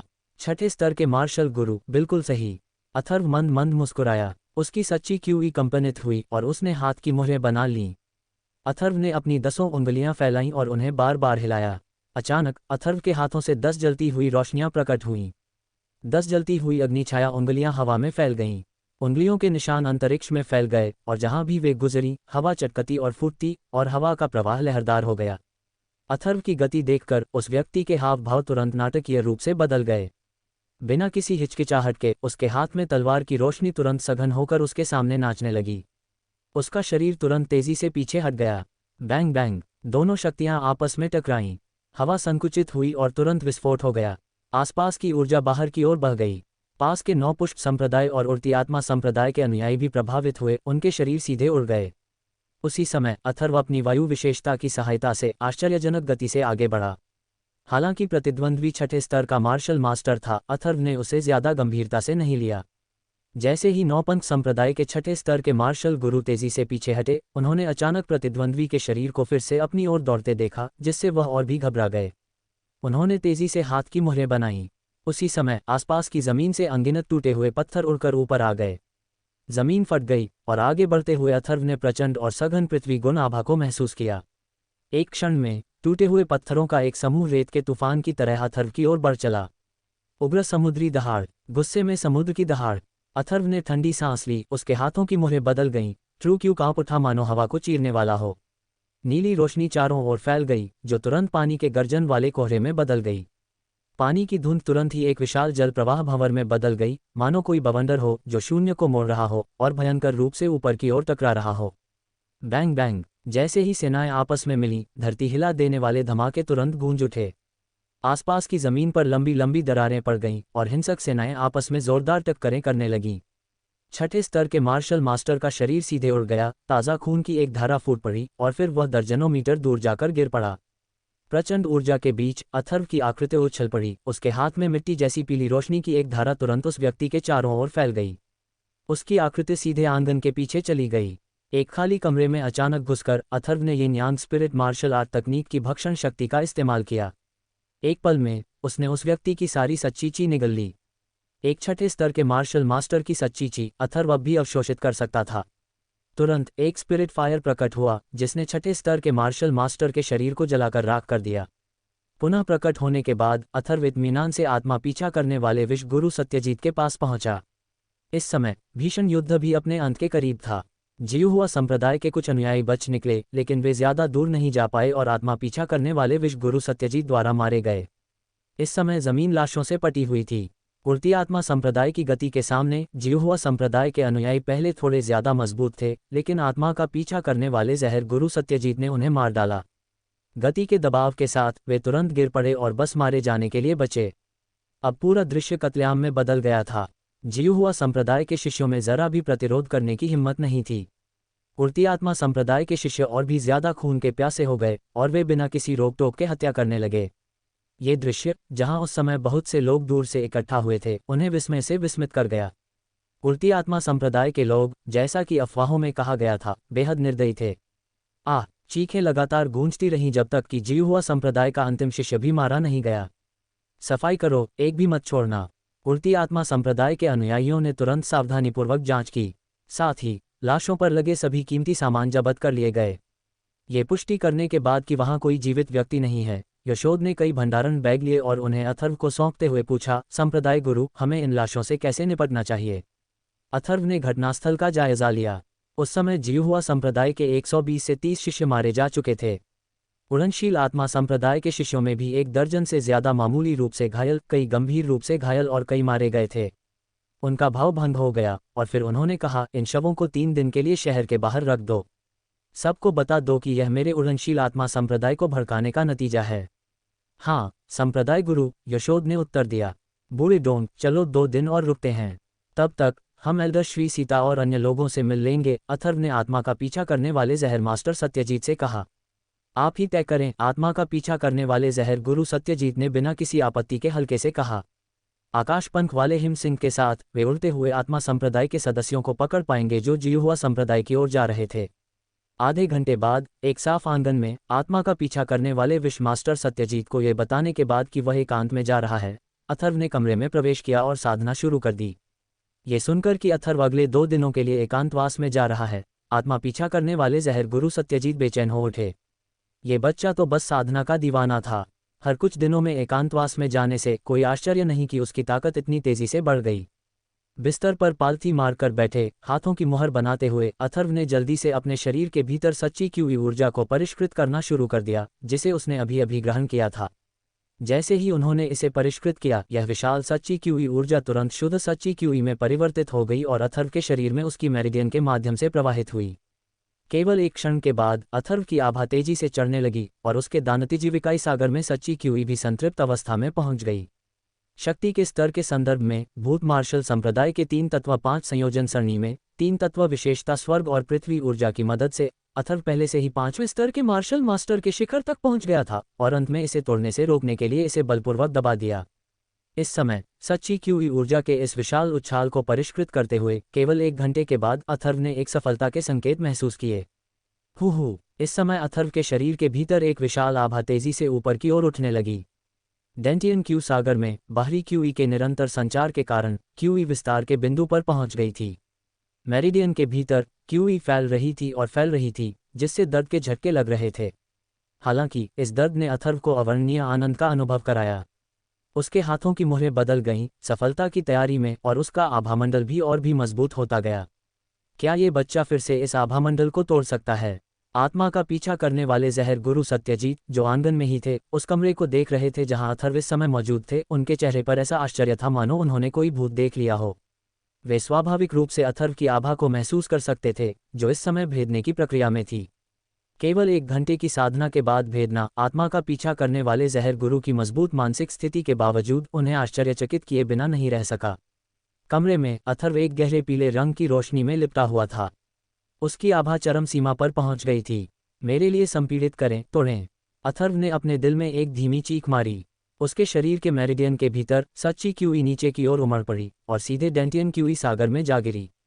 दानतिजीविकाई सागर के भीतर सच्चा क्यूई बादल समुद्र उमड़ पड़ा और फैल गया और उसके साथ एक धीमी ध्वनि फैल गई। टकराना। एक क्षण में डेंटियन क्यू सागर के भीतर से एक धीमी सी आवाज आई। डेंटियन क्यू सागर के भीतर का क्षेत्र तुरंत फैल गया और अथर्व का आभामंडल तुरंत उमड़ पड़ा। स्वर्ग और पृथ्वी के भीतर से एक अदृश्य ऊर्जा एकत्रित होकर सीधे उसके रोमछिद्रों से होते हुए उसके शरीर में प्रवेश कर गई। इस क्षण अथर्व की आभा मानो किसी अवरोध को तोड़कर बाढ़ की तरह उमड़ पड़ी। उसके शरीर में समाई हुई सच्ची की हुई ऊर्जा आकर्षित हो गई और शुद्धिकरण की गति भी कई गुना तेज हो गई। ये बच्चा अब 6ठे स्तर का मार्शल मास्टर है ना? आंगन में आत्मा का पीछा करने वाले जहर मास्टर सत्यजीत उस दिशा को देखते हुए जहां अथर्व स्थित था चिल्लाए बिना नहीं रह सके। मास्टर, क्या हुआ? लू शिंटोंग ने अपने मालिक के हैरान चेहरे को देखकर आंखें चौड़ी करके पूछा। कुछ नहीं, बात सिर्फ इतनी है कि तुम्हारा भाई इंसान नहीं है, आत्मा का पीछा करने वाले जहर मास्टर सत्यजीत ने कहा। गुरुजी, अगर भाई इंसान नहीं है तो फिर वो क्या है? लू शिंटोंग की धूर्त आंखें चमक उठीं, वो मामले की तह तक जाना चाहता था। वह बच्चा एक राक्षस है, आत्मा का पीछा करने वाले जहर मास्टर सत्यजीत ने कहा। कमरे में अथर्व की सफलता के बाद उसके शरीर के भीतर की सच्ची की हुई ऊर्जा ज्यादा खर्च नहीं हुई। वह उसे परिष्कृत करता रहा, उसका शरीर प्रकाश के एक धुंधले घेरे में लिपटा हुआ था, जबकि दरवाजे के बाहर लिटिल लॉन्ग उसकी रक्षा कर रहा था। समय धीरे धीरे बीतता गया। दोपहर से शाम तक इन कुछ घंटों के बाद पूरे कस्बे में ये खबर फैल गई कि उड़न आत्मा संप्रदाय ने पंथ कस्बे में जियु हुआ संप्रदाय के अनुयायियों का अचानक सफाया कर दिया है। और इस समय शहर के बाहर जियु हुआ संप्रदाय के अनुयायियों की 100 से ज्यादा लाशें पेड़ों के ठूंठों पर लटकी हुई थीं। वहां से गुजरने वाले हर व्यक्ति के सिर में झुनझुनी और दिल ठंडा पड़ रहा था। पंथ कस्बे के सभी मामले अब यशोद संभाल रहे थे। पंथ कस्बे के कई दुकानदार रात में एक साथ यशोद के पास पंथ कस्बे की स्थिति के बारे में पूछने आते थे। अथर्व के निर्देशों के अनुसार यशोद ने कहा कि जियु हुआ संप्रदाय द्वारा पिछले 6 महीनों में एकत्र की गई कर राशि और इस अवधि की कर राशि को दोबारा देने की आवश्यकता नहीं है। साथ ही जिन दुकानों को भारी नुकसान हुआ है उनके लिए कर राशि में कुछ छूट दी जा सकती है, जिससे पंथ कस्बे के दुकानदार बहुत खुश हुए। जीविका के परिवार की दुकान में रात ढलने के बाद भी चहल पहल थी। आसपास के सभी दुकानदार जानते थे कि जीविका उड़न आत्मा संप्रदाय में शामिल हो गया है और उसका प्रत्यक्ष अनुयायी भी है। कहा जाता था कि जीविका एक आत्मा गुरु भी बन सकता है। अब चूंकि पंथ कस्बा उड़न आत्मा संप्रदाय का क्षेत्र था, इसलिए वे सभी कृपा प्रार्थना करने आते थे। छोटी सी दुकान में मिले उपहारों से पूरा कमरा भर गया था। कई दुकानदारों को दुकानदार और उसकी पत्नी से ईर्ष्या होती थी कि उनकी इतनी अच्छी बेटी है, अब उन्हें नजराना नहीं देना पड़ेगा, बस इसी से भविष्य में ढेर सारे सोने के सिक्के बच जाएंगे। जीविका को इस समय भी अपने अनुभव पर यकीन नहीं हो रहा था। क्या वह सचमुच एक उच्च और शक्तिशाली आत्मा गुरु बन सकती थी? हालांकि उड़ती आत्मा संप्रदाय के वे शक्तिशाली लोग स्वाभाविक रूप से उससे झूठ नहीं बोलेंगे। उड़ती आत्मा संप्रदाय में आने के बाद उसे लगन से साधना करनी होगी। अगले दिन यशोद पंथ कस्बे के मामलों को सुलझाने में व्यस्त रहा। सभी तरह तरह के काम ज्यादा नहीं लग रहे थे, लेकिन वे बहुत समय लेने वाले भी थे, जिससे उसे चक्कर आ रहा था और वह भ्रमित हो रहा था, लेकिन उसका मन असाधारण रूप से उत्साहित था। उस समय उड़ती आत्मा संप्रदाय में शामिल होना निश्चित रूप से एक बुद्धिमानी भरा फैसला था। अगर वह भविष्य में धन और समृद्धि चाहता था तो जब तक वह युवा संप्रदाय के गुरु का अनुसरण करता सब कुछ ठीक रहता। अथर्व की साधना के दौरान समय दलदल की तरह तेजी से बीत रहा था। पलक झपकते ही तीसरे दिन की सुबह हो गई। इस समय तक अथर्व 3 रातों और 2 दिनों से एकांतवास में थी। सुबह सुबह भोर हुई और हल्की हल्की हवा बही, एक ताज़ा सुगंधित मनमोहक मिट्टी की खुशबू हवा में घुल गई। इस समय बसंत ऋतु का आगमन हो चुका था। चुपचाप और अनजाने में सर्दियों भर मुरझाई घास हरी हो गई और शाखाएं भी अंकुरित होने लगीं, जिससे हर जगह बसंत का एक गहरा एहसास होने लगा। अथर्व ने अपने शरीर से एक गहरी सांस छोड़ी और उसके चारों ओर की सारी पीली रोशनी पूरी तरह से गायब हो गई। फिर उसने अपनी आंखें खोलीं, एक तेज चमक चमक उठी। इस समय उसकी आभा स्वर्गीय छठे स्तर के मार्शल मास्टर के किनारे तक पहुंच चुकी थी। छठे स्तर के मार्शल मास्टर को निगलने, अशुद्धियों को दूर करने और सार को बनाए रखने के बाद भी उसने जो सच्ची क्यूई प्राप्त की थी वह 7वें स्तर के मार्शल मास्टर तक पहुंचने के लिए पर्याप्त नहीं थी। इस स्तर तक पहुंचकर अथर्व पहले से ही बेहद संतुष्ट था। उसने आलस से अपने शरीर को फैलाया, उसके मुंह के कोने पर एक आलसी मुस्कान उभर आई। उफ, समय निकला जा रहा है। अथर्व के चेहरे के भाव तुरंत बदल गए। समय का हिसाब लगाते हुए जियु हुआ संप्रदाय जाने का समय लगभग हो गया था। उसने अनुमान लगाया कि श्री सीता और बाकी लोग शायद लगभग वहां पहुंच ही गए होंगे। बूढ़े डोंग, चलो पहले चलते हैं। अथर्व ने कमरे से बाहर निकलते हुए जल्दी से आवाज लगाई और साथ ही आकाशपंख वाले हिम सिंह को भी बुलाया। लिटिल लॉन्ग ने भी अपना छोटा सा सिर उठाया और अथर्व के कंधे पर कूद पड़ा। चलो चलें। आत्मा का पीछा करने वाले जहर मास्टर सत्यजीत लू शिंटोंग के साथ अथर्व के सामने प्रकट हुए। अथर्व पर आभा को महसूस करते हुए आत्मा का पीछा करने वाले विश्व मास्टर सत्यजीत पहले से ही सुन्न हो गए थे, उनकी ताकत बहुत अधिक बढ़ गई थी। यशोद को कुछ निर्देश देने के बाद अथर्व और soul chasing poison master Satyajit जल्दी से स्काई विंग स्नोलान पर सवार होकर नौपंथ द्वार की ओर चले गए, जबकि यशोद सब कुछ व्यवस्थित करने के लिए नौपंथ टाउन में ही रुके रहे। हुश हुश, स्काई विंग स्नोलान के पंख फड़फड़ा रहे थे। वह बहुत तेज गति से आगे बढ़ रहा था तथा आसपास की हवाएं सीटी बजा रही थीं। स्नोलान, थोड़ा तेज चलो, अथर्व ने आग्रह किया। गर्जना गर्जना। स्काईविंग स्नोलान ने धीमी गर्जना की, अपने पंख तेजी से फड़फड़ाए जिससे उसकी गति कुछ अंक बढ़ गई। स्काईविंग स्नोलान की ताकत काफी बढ़ गई है, ऐसा लग रहा है कि वह टूटने वाला है। Soul chasing poison master Satyajit ने स्काईविंग स्नोलान की पीठ पर उसकी आभा को महसूस करते हुए कहा। एल्डर सत्यजीत, स्काईविंग स्नोलान का वंश संभावित रूप से किस स्तर तक पहुंच सकता है? अथर्व ने पूछा। 8वें स्तर पर, लेकिन चौथे स्तर पर पहुंचने के बाद स्काईविंग स्नोलान की साधना की गति बहुत धीमी हो जाएगी। चौथे स्तर से पहले आमतौर पर सभी राक्षस जानवरों की साधना की गति बहुत तेज होगी। जो राक्षस जानवरों की प्रतिभा है, आत्मा का पीछा करने वाले जहर मास्टर सत्यजीत ने कहा। अथर्व ने थोड़ा सिर हिलाया। स्वर्गीय आत्मा रिकॉर्ड में यह भी उल्लेख किया गया है कि जब राक्षस जानवर चौथे स्तर पर पहुंचते हैं तो उन्हें एक राक्षस कोर को संघनित करने की आवश्यकता होती है। खराब वंश वाले राक्षस जानवर अपने जीवन काल में कभी भी राक्षस कोर को संघनित नहीं कर पाएंगे, जिसका अर्थ है कि वे केवल तीसरे स्तर पर ही रह सकते हैं। चौथा स्तर सभी राक्षस जानवरों के लिए एक बाधा है। एक राक्षस कोर को संघनित करने के बाद राक्षस जानवर चौथे स्तर के राक्षस जानवरों की ओर बढ़ेंगे, लेकिन चौथे स्तर के राक्षस जानवर चरण तक पहुंचने के बाद उनकी साधना की गति बहुत धीमी हो जाएगी। स्वर्ग न्यायपूर्ण है। राक्षस जानवरों का शरीर मनुष्यों की तुलना में बहुत अधिक शक्तिशाली होता है, इसलिए उनकी साधना बहुत धीमी होती है। अथर्व भी लंबे समय से औषधीय जड़ी बूटियों और अन्य चीजों की साधना करने की तैयारी कर रहा था, और उस समय उसे अपने कब्जे वाले राक्षस जानवरों को साधना करने और तोड़ने में मदद करने की आवश्यकता होगी। वे तीनों आकाशपंख वाले हिमसिंह की पीठ पर सवार होकर आकाश में बिजली की तरह चमक रहे थे। आकाशपंख वाले हिमसिंह की गति पहले ही अपनी सीमा तक पहुंच चुकी थी। प्राचीन डोमेन के किनारे मिस्टी पर्वत श्रृंखला के पास स्थित 9 पंख द्वार एक प्रसिद्ध संप्रदाय है। इसके 1000 से अधिक शिष्य, 1 दर्जन से अधिक मार्शल सोल विशेषज्ञ और 2 मार्शल जनरल विशेषज्ञ हैं, जिससे इसकी ताकत इतनी अधिक है कि यह तीसरे दर्जे की सेनाओं में अग्रणी हो सकती है। 9 पंख द्वार पंख पर्वत के भीतर स्थित है, जो सैकड़ों मील तक फैला हुआ है, और संप्रदाय का प्रवेश द्वार सबसे ऊंची चोटी जिह्वा पीक पर है। यहाँ का इलाका खतरनाक है, जिससे ऐसा लगता है कि यहाँ बचाव करना आसान है और हमला करना कठिन। दोपहर में बसंत की शुरुआती धूप में चमक नहीं थी, और घुड़सवार सेना की एक टुकड़ी धूल का गुबार उड़ाती हुई तेजी से आई। एल्डर झेंग, 9 पंख द्वार बस आगे ही है। संप्रदाय गुरु और महान बुजुर्ग अभी तक क्यों नहीं पहुंचे हैं? उदित ने पूछा। संप्रदाय गुरु और महान बुजुर्ग संभवतः शीघ्र ही पहुंचेंगे।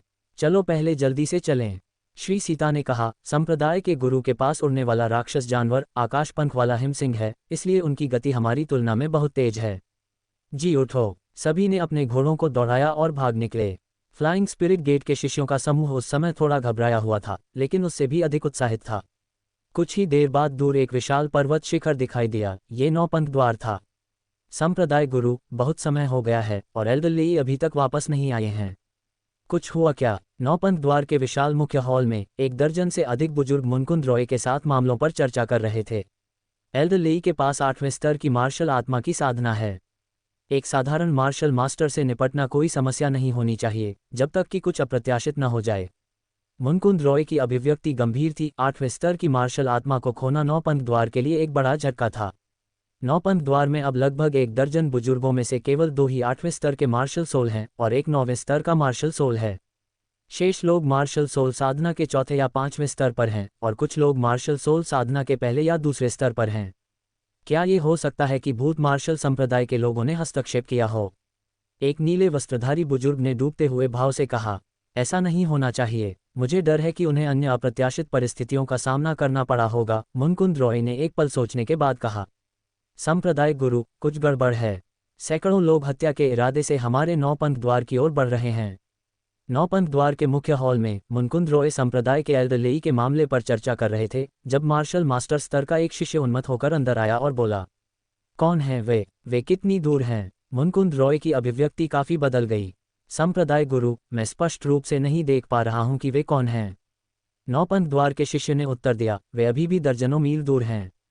बड़े जाओ, तुरंत एक उड़ने वाले राक्षस जानवर पर सवार हो जाओ और जांच करने जाओ। मुनकुंद रॉय की अभिव्यक्ति डूब गई और उसने तुरंत अपने बगल में एक पीले वस्त्रधारी बुजुर्ग से कहा। हाँ, संप्रदाय गुरु, व्यक्ति ने उत्तर दिया और तुरंत मुख्य हॉल से बाहर चला गया। सब लोग तैयार हो जाओ, चलो पहाड़ से नीचे चलते हैं और देखते हैं कि कौन इतनी भयंकर आभा के साथ हमारे 9 पंख द्वार पर आने की हिम्मत करता है, मुनकुंद रॉय ने गहरी ठंडी सांस लेते हुए कहा। फुश। पंख पर्वत पर 3 उड़ते हुए राक्षस जानवर दहाड़ते हुए बाहर निकले। प्रत्येक उड़ने वाले राक्षस पशु पर लगभग 50 शिष्य सवार थे। सबसे आगे एल्द जावेद थे, जो अभी अभी मुख्य हॉल से बाहर निकले थे। कंपन की एक ध्वनि सीटी की तरह सुनाई दी और इस समय श्री सीता और अन्य लोग पहले से ही पंथ पर्वत की तलहटी में पहुंच चुके थे। उड़ते हुए राक्षस जानवर। सैकड़ों शिष्य अचानक चौंक गए जब उन्होंने हवा में उड़ते हुए 3 विशालकाय राक्षस जानवरों को सीटी बजाते देखा। आसमान की ओर देखते हुए उनके दिल कुछ स्तब्ध हो गए। ये सभी तीसरे स्तर के उड़ने वाले राक्षस जानवर पवन तोड़ने वाले बगुले थे, जिनके शरीर पूरी तरह से हरे थे। उनके पंखों का फैलाव 100 मीटर से अधिक लंबा और 100 मीटर चौड़ा था। उनकी तीखी चोंच कई मीटर लंबी थी, जिससे ठंडी चमक निकलती थी। तीसरे स्तर के राक्षस जानवर, उनकी आभा पहले से ही कमजोर नहीं थी। मैंने सोचा कि यह कोई और है। झेंगयंग, तो यह फ्लाइंग स्पिरिट गेट से आप लोग हैं। तुम मेरे नौपंथ द्वार पर क्यों आए हो? पवन तोड़ने वाले बगुले पर एल्द जावेद ने यह देखकर कि वे उड़ते हुए आत्मा द्वार से थे, तुरंत राहत महसूस की और अहंकार से चिल्लाया, संप्रदाय गुरु अभी तक क्यों नहीं आए? फ्लाइंग स्पिरिट गेट के 3 बुजुर्गों के भाव डूब गए। इसे संभालना थोड़ा मुश्किल था। संप्रदाय के गुरु और महान बुजुर्ग की अनुपस्थिति में ये कुछ 100 लोग नौपंथ द्वार के सामने कुछ भी नहीं थे।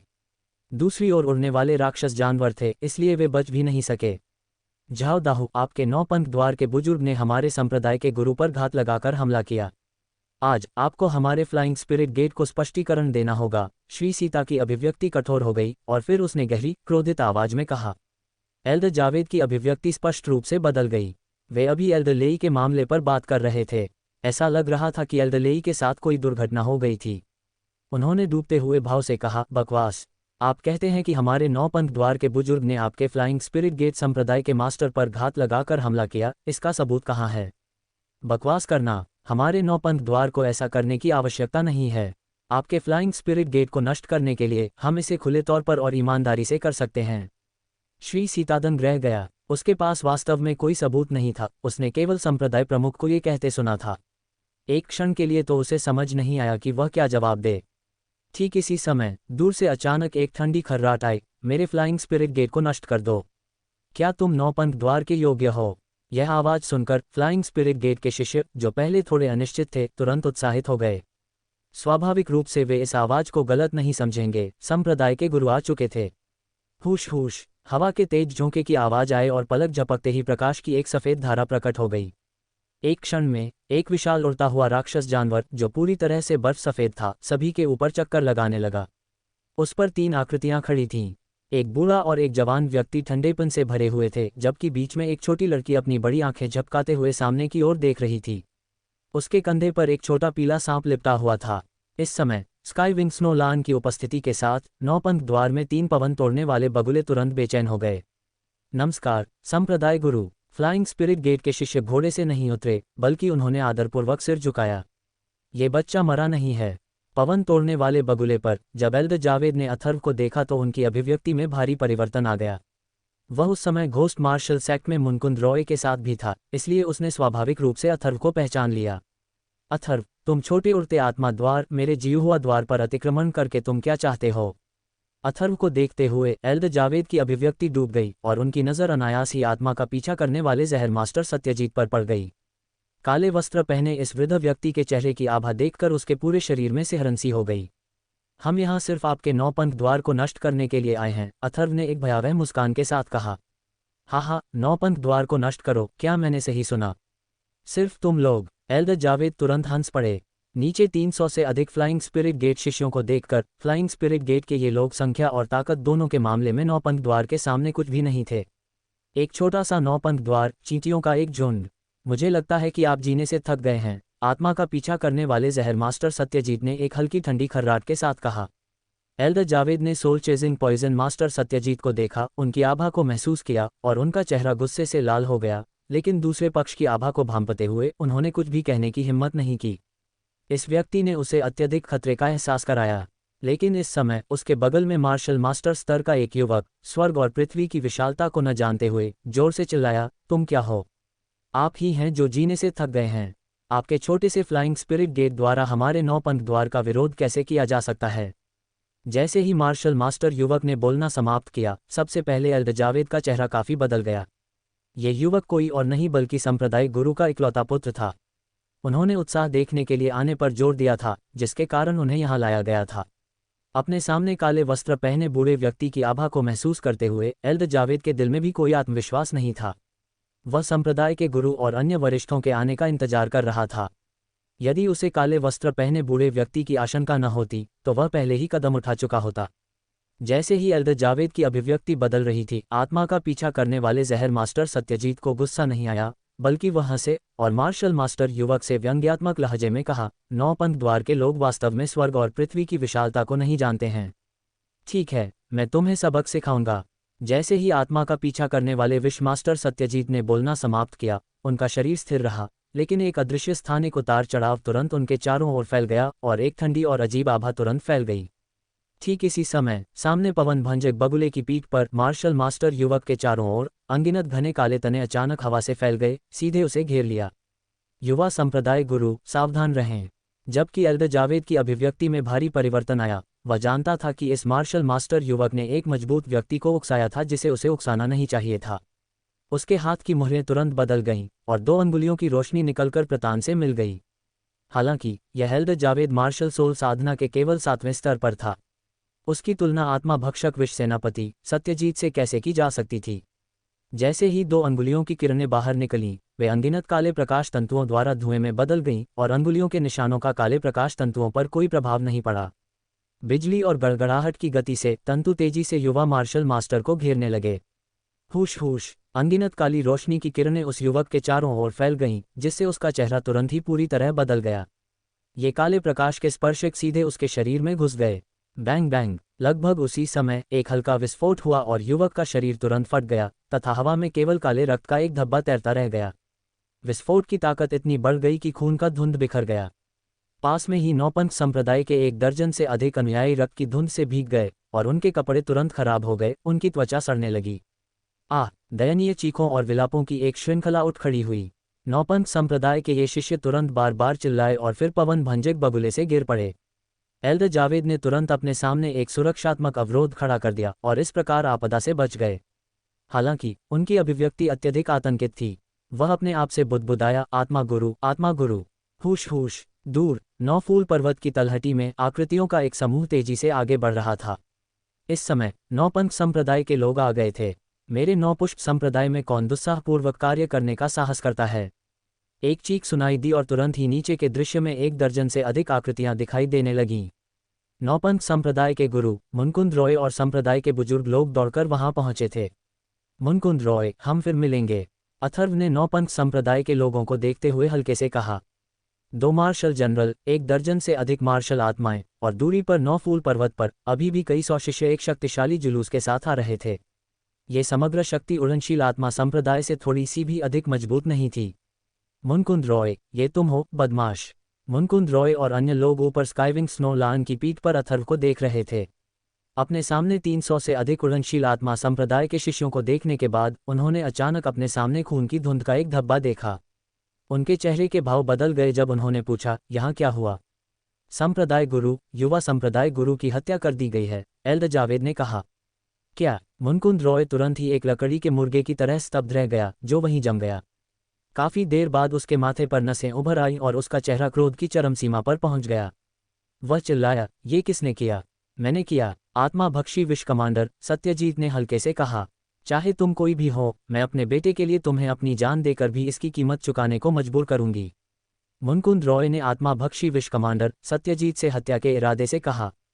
क्या ऐसा है? मैं तुम दोनों पिता पुत्र को पाताल लोक में मिलने भेजूंगा, आत्मा भक्षी विश कमांडर सत्यजीत ने उपहास किया। स्वाभाविक रूप से वह मुनकुंद रॉय की बातों को गंभीरता से नहीं लेगा। हिमसिंह, उन 3 छोटे पक्षियों को सबक सिखाओ, अथर्व ने स्काईविंग हिमसिंह से कहा। गर्जना गर्जना, स्काईविंग स्नो लान ने तुरंत दहाड़ लगाई, उसकी आवाज से अंतरिक्ष में लहरें उठ गईं। विशाल ध्वनि दूर आकाश तक पहुंच गई। कांव कांव, 9 पुष्प संप्रदाय के 3 पवन भंजक बगुले तुरंत बेचैन हो गए। स्काईविंग स्नो लान की आभा के दबाव में नौपंथ संप्रदाय के लोगों ने उन्हें शांत करने की चाहे जितनी भी कोशिश की, वह बेकार थी। हिस हिस, साथ ही शियाओलोंग भी पीछे नहीं रहना चाहता था। उसके छोटे से सिर पर जीभ फड़क रही थी और गले से धीमी फुफकार की आवाज आ रही थी। एक अदृश्य आभा ने तुरंत ही आसपास के स्थान को घेर लिया। इस समय तीनों पवन भंजक बगुले तुरंत कांप उठे। उनके पंख कमजोर ढंग से फड़फड़ा रहे थे और उनके शरीर पहले से ही अनिश्चित रूप से हिल रहे थे। तुरंत ही 3 पवन भंजक बगुलों की पीठ पर सवार 9 पुष्प संप्रदाय के अनुयायी मध्य हवा से सीधे नीचे गिर पड़े। एल्डर जावेद पवन भंजक बगुले की पीठ पर अस्थिरता से झूल रहे थे, उनके चेहरे पर अत्यधिक भय दिखाई दे रहा था। प्रतिद्वंद्वी का राक्षसी जानवर स्पष्ट रूप से बहुत उच्च वंश का था, और पवन भंजक बगुले इस तरह के होने के कारण पूर्ण दमन का अनुभव कर रहे थे। मरना, आत्माभक्षी विष कमांडर सत्यजीत ने इस समय ठंडे स्वर में कहा। जैसे ही उसकी आवाज गिरी, उसके शरीर के चारों ओर काली रोशनी फैल गई और पूरा आकाश घने काले कोहरे में ढक गया। उसकी आकृति बिजली की तरह स्काईविंग स्नोलान की पीठ से गायब हो गई। जब आत्माभक्षी विष कमांडर सत्यजीत की आकृति प्रकट हुई, तो वह नौपंथ संप्रदाय के एल्डर जावेद के सामने घने काले धुंध के साथ थी। हवा में से एक काली हल्की हथेली का निशान प्रकट हुआ, जिसने उस स्थान को पूरी तरह से मोड़ दिया और उस व्यक्ति को अपने में लपेट लिया। एल्डर जावेद का चेहरा तेजी से बदल गया और उन्होंने तेजी से हाथ की मुहरें बना लीं, लेकिन उन्होंने तुरंत पाया कि वे हिल नहीं सकते। वह जिस स्थान पर था वह पूरी तरह से विकृत था और उसके शरीर की वास्तविक ऊर्जा मानो जम गई थी। एक तीखी और अप्रिय काली रोशनी पूरे स्थान में फैल गई, जो उसके शरीर के हर छिद्र से होकर उसमें घुस रही थी। ये बात बिजली की गति से सीधे उसके दिमाग में बैठ गई। तोड़ना, आत्माभक्षी विष कमांडर सत्यजीत ने अपने हाथ की मुहर को मोड़ दिया और एल्डर जावेद का शरीर तुरंत फट गया, जो खून के धुंध के एक धब्बे में बदल गया, जो हवा में फैल गया। मार्शल सोल साधना आत्माभक्षण करने वाले विष कमांडर सत्यजीत के खिलाफ मुकाबला करने में असमर्थ थी। दोनों के बीच ताकत का अंतर बहुत अधिक था। उसी समय आत्माभक्षी विष कमांडर सत्यजीत द्वारा पवन भंजक बगुले को भी मार दिया गया और उसका विशाल शरीर हवा से जमीन पर भारी रूप से गिर गया। स्पिरिट कमांडर, यह एक स्पिरिट कमांडर विशेषज्ञ है। तभी मुनकुंद रॉय और नौपंथ संप्रदाय के शिष्यों को अंततः एहसास हुआ कि मध्य हवा में खड़ा काले वस्त्र वाला बूढ़ा व्यक्ति वास्तव में एक आत्मा कमांडर विशेषज्ञ था। केवल उस स्तर पर ही कोई मध्य हवा में खड़ा हो सकता था, लेकिन उन्होंने आत्माभक्षी विष कमांडर सत्यजीत को नहीं पहचाना। गर्जना गर्जना, इस समय स्काईविंग स्नोलान और शियाओलोंग के नियंत्रण में शेष दो विंड ब्रेकिंग एग्रेट्स पूरी तरह से सुस्त थे। पवन भंजक बगुले पर सवार नौपंथ संप्रदाय के सभी अनुयायी भी ऊंचाई से गिर गए। वे बार बार चीख रहे थे, या तो मर रहे थे या उनके अंग टूट रहे थे। क्या तुम अपने बेटे का बदला नहीं लेना चाहती थीं? तुम क्या चाहती हो? तुम कोई कदम क्यों नहीं उठा रही हो? आत्माभक्षी जहर कमांडर सत्यजीत मुनकुंद रॉय के पास आकर बोला। सर, यह एक गलतफहमी है, एक गलतफहमी है। क्या मैं सर और फ्लाइंग स्पिरिट संप्रदाय के बीच संबंध जान सकता हूँ? मुनकुंद रॉय का चेहरा काफी बदल गया। एक स्पिरिट कमांडर विशेषज्ञ के सामने उसका पिछला क्रोध तुरंत सदमे और भय में बदल गया। मुनकुंद रॉय, यह मेरे फ्लाइंग स्पिरिट संप्रदाय का महान बुजुर्ग है। आपके नौपंथ संप्रदाय ने वास्तव में मेरी हत्या करने के लिए लोगों को भेजा था। आपके तरीके वास्तव में बेशर्म हैं। अथर्व ने लू शिंटोंग को स्काईविंग स्नोलान की पीठ पर बैठाया और शियाओलोंग के साथ जमीन पर कूद गया। उड़ती आत्मा संप्रदाय महान बुजुर्ग। मुनकुंद रॉय का दिल तुरंत बैठ गया। क्या फ्लाइंग स्पिरिट संप्रदाय में वास्तव में एक स्पिरिट कमांडर विशेषज्ञ था? ये कैसे संभव हुआ? उड़ती आत्मा संप्रदाय में इतना शक्तिशाली विशेषज्ञ कैसे हो सकता है? आप क्या चाहते हैं? यदि आप मेरे नौपंथ संप्रदाय से निपटते हैं तो भूत मार्शल संप्रदाय भी आपको नहीं छोड़ेगा। थोड़ा पीछे हटते हुए मुनकुंद रॉय का चेहरा पहले से ही आतंक से भर गया था। भूत मार्शल संप्रदाय के बारे में क्या? आत्माभक्षी विष कमांडर सत्यजीत ने हल्के से कहा। अब तुम नरक में जा सकते हो।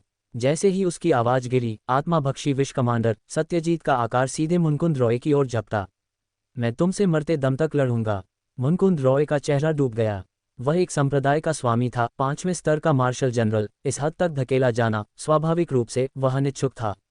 उसने तेजी से अपने हाथों की मुहरें बनाई और अपनी हथेली को जोर से भींच लिया। उसकी हथेली पर लाल रोशनी चमकी, जो फैलकर सीधे झुलसती हुई लपटों में बदल गई।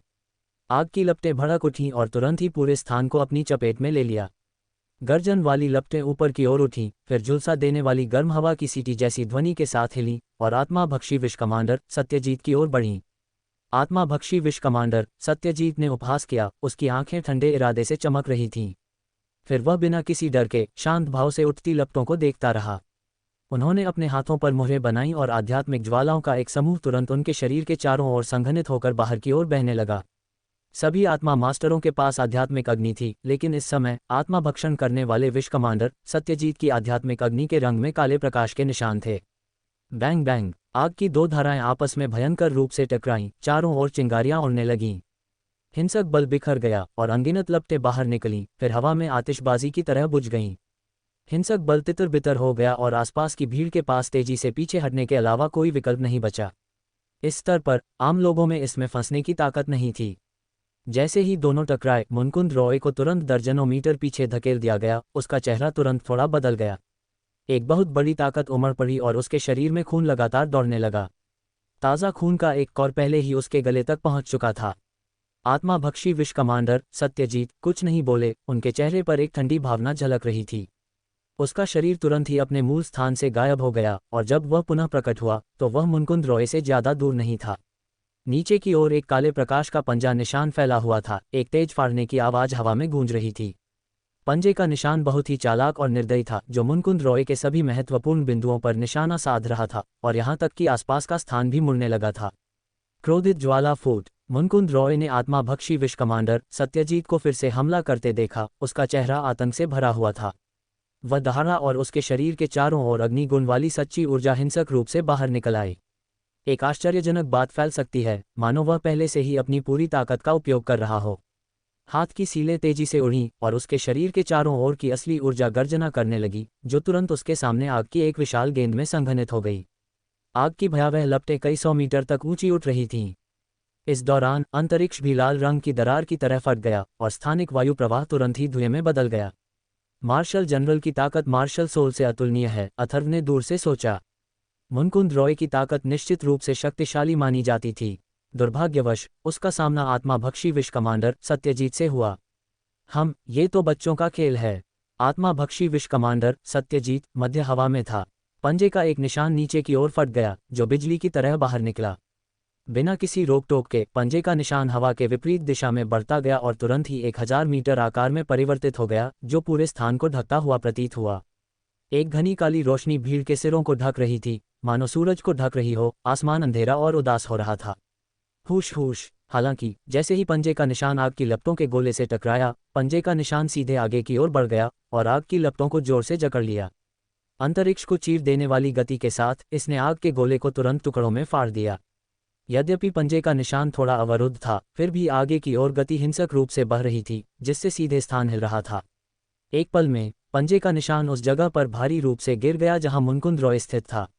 मार्शल कमांडर स्तर से नीचे मेरे सामने सभी चींटियां हैं। आत्माभक्षी विश कमांडर सत्यजीत के चेहरे पर एक ठंडी मुस्कान दिखाई दी। उसकी गहरी आंखों में ठंडी मंशा झलक उठी और उसने पंजे के निशान को बलपूर्वक दबा दिया। फूल मांग रहा हूं, सदस्यता मांग रहा हूं, धन्यवाद। टकराना। अंतरिक्ष के ऊपर एक हल्की सी दरार की आवाज गूंजी। आकाश में विकृत अंतरिक्ष में दरारें पड़ने लगीं। एक तीखी और अप्रिय गंध फैल गई और फिर पूरा अंतरिक्ष फट गया। अंतरिक्ष में अचानक विस्फोट हुआ और प्रचंड ऊर्जा गर्जना के साथ बाहर निकली। एक आकृति तुरंत 200 मीटर ऊपर उड़कर जमीन पर गिर पड़ी और उसके मुंह से खून की फुहारें निकल रही थीं। ऊर्जा बुझ गई और प्रचंड आभा गायब हो गई। मुनकुंद रॉय ने आकाश में आत्मा पीछा करने वाले जहर के मार्शल सत्यजीत जोहू जीहोन को घूरा। उसकी आंखें अनिच्छा से बंद हो गईं। उसके मन में एक विशाल शक्ति ने पहले ही उसके मन को नष्ट कर दिया था। मुनकुंद रॉय मारा गया। आसपास मौजूद दर्जन भर बुजुर्गों के चेहरे तुरंत बदल गए। नवागंतुक की ताकत बहुत ज्यादा थी। उनके चेहरे डर से भरे हुए थे, एक दूसरे को देख रहे थे, समझ नहीं पा रहे थे कि क्या करें। उसी समय पंख पर्वत पर 800 से ज्यादा शिष्य दौड़े चले आ रहे थे। आगे 70 से 80 लोग मार्शल मास्टर थे। मार डालो, किसी को भी जीवित मत छोड़ो। अथर्व ने उड़ती आत्मा गेट की भीड़ को अपने पीछे आने का आदेश दिया। मार डालो, किसी को जीवित मत छोड़ो। अथर्व के शब्द निकलते ही पीछे से उड़ती आत्मा गेट की भीड़ से एक उन्मत्त और क्रूर हत्या का हमला हुआ। संप्रदाय के शिष्यों के साथ एल्डर उदित, श्री सीता और हरपन सबसे पहले आगे बढ़े।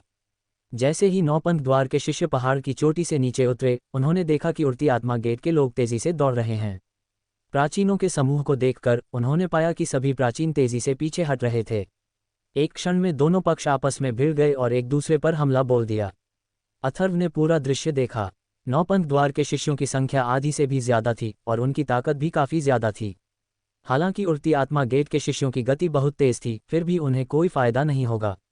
हालांकि अथर्व उड़ती आत्मा गेट के शिष्यों को नरसंहार में संयमित रखना चाहता था, लेकिन अगर नुकसान बहुत ज्यादा हुआ तो यह उसके लायक नहीं होगा। एक पल के लिए हिचकिचाने के बाद अथर्व ने अपनी छाती थपथपाई। तुरंत प्रकाश की 3 धाराएं प्रकट हुईं। गर्जना गर्जना, हिस हिस। प्रकाश की 3 धाराएं निकलीं और तुरंत 3 विशाल राक्षसी जानवरों में बदल गईं। वे थे रक्तपिपासु राक्षसी मेंटिस, हरा राक्षसी अजगर और अथर्व की स्थानिक पशु थैली से निकला बिजली जैसा चमकता काला पैंथर। अथर्व का दिमाग घूम गया और उसने पहले ही तीनों राक्षसी जानवरों को लोगों को मारने से रोक दिया था। तीनों विशाल राक्षसी जानवर तुरंत बार बार दहाड़ते हुए सीधे नौपंथ द्वार के शिष्यों पर टूट पड़े। इतने बड़े राक्षसी जानवर, यह एक खून का प्यासा राक्षसी मैंटिस है और एक बिजली जैसा काला पैंथर, भागो जल्दी भागो। जैसे ही तीन विशाल राक्षसी जानवर प्रकट हुए, कई नौपंथ द्वार शिष्य तुरंत भयभीत हो गए। हिस हिस। इस पल छोटू भी इसे और बर्दाश्त नहीं कर सका। उसने दहाड़ लगाई और उसका शरीर पल भर में 80 मीटर से भी ज्यादा बड़ा हो गया। प्रकाश की एक धारा की तरह वह ऊपर की ओर उछला।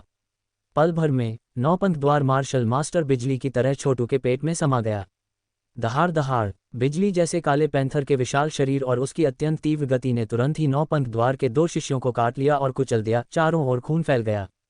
आत्मा का पीछा करने वाले जहर के मार्शल सत्यजीत को अथर्व के शरीर पर मौजूद तीन राक्षसी जानवरों के बारे में बहुत पहले से पता था। खून का प्यासा राक्षसी मैंटिस। फीलिंग गेट की हर चीज स्वाभाविक रूप से उससे छिपी नहीं रह सकती थी। हालांकि उसे आश्चर्य हुआ कि अथर्व के शरीर पर इतने सारे राक्षसी जानवर कैसे थे, फिर भी उसने ज्यादा कुछ नहीं पूछा। इस समय आत्मा का पीछा करने वाले जहर मार्शल सत्यजीत की आकृति एक भूत की तरह तेजी से चमकती हुई सीधे नौपंथ द्वार में सबसे मजबूत शेष प्रथम स्तरीय मार्शल जनरल बुजुर्ग पर झपट पड़ी। तुम सब जाओ। अथर्व की हाथ की मुहर फिर बदल गई। उसके हाथ में लगे स्टोरेज रिंग पर प्रकाश की एक धारा चमक उठी। जब प्रकाश की तीन धाराएं पड़ीं तो उसके बगल में तीन कठपुतलियां प्रकट हुईं। वे थी वेयरवुल्फ कठपुतली, लोहगिद्ध और कठपुतली एक, जिसे हाल ही में परिष्कृत किया गया था। तीनों कठपुतलियां आगे बढ़ीं और उनके गरजते हुए हमले शुरू हो गए। इस समय पूरा युद्ध क्षेत्र अफरा तफरी में डूबा हुआ था। जहां तक स्काईविंग स्नोलान की बात है, वह इस समय आकाश में चक्कर लगा रहा था। अथर्व ने स्काईविंग स्नोलान को पल का ध्यान रखने का निर्देश पहले ही दे दिया था। Bang bang. कठपुतली एक ने पूरी ताकत लगा दी और कोई भी विरोधी उसके प्रहार को झेल नहीं पाया। उसके प्रचंड बल के प्रभाव में नौपंथ द्वार के चार शिष्य मौके पर ही मारे गए और उसके बाद कई दुखद चीखें सुनाई दी। एल्दलेई, मैं एल्दलेई हूँ। जब नौपंथ द्वार के शिष्यों ने कठपुतली एक को देखा तो उनके चेहरे में अचानक बदलाव आ गया। तीन स्तरीय मार्शल सोल साधना वाले नौपंथ द्वार के एक बुजुर्ग ने कठपुतली एक को देखा और उसका चेहरा तुरंत बदल गया। हालांकि कठपुतली एक ने कोई प्रतिक्रिया नहीं दी। उसके हाथ में एक मुक्का पड़ते ही अंतरिक्षीय ध्वनि विस्फोट की ध्वनि उत्पन्न हुई, जिससे तीन स्तरीय मार्शल सोल वाला बूढ़ा सीधे उड़ गया और एक ही वार में गंभीर रूप से घायल हो गया। भाड़ में जाओ। आत्मा का पीछा करने वाले जहर मार्शल ने ठंडी सांस ली।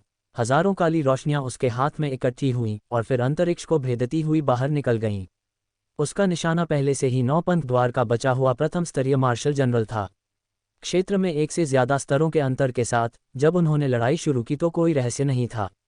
पूरे स्पिरिट मार्शल कॉन्टिनेंट में अथर्व जैसे कितने राक्षसी व्यक्ति हो सकते हैं।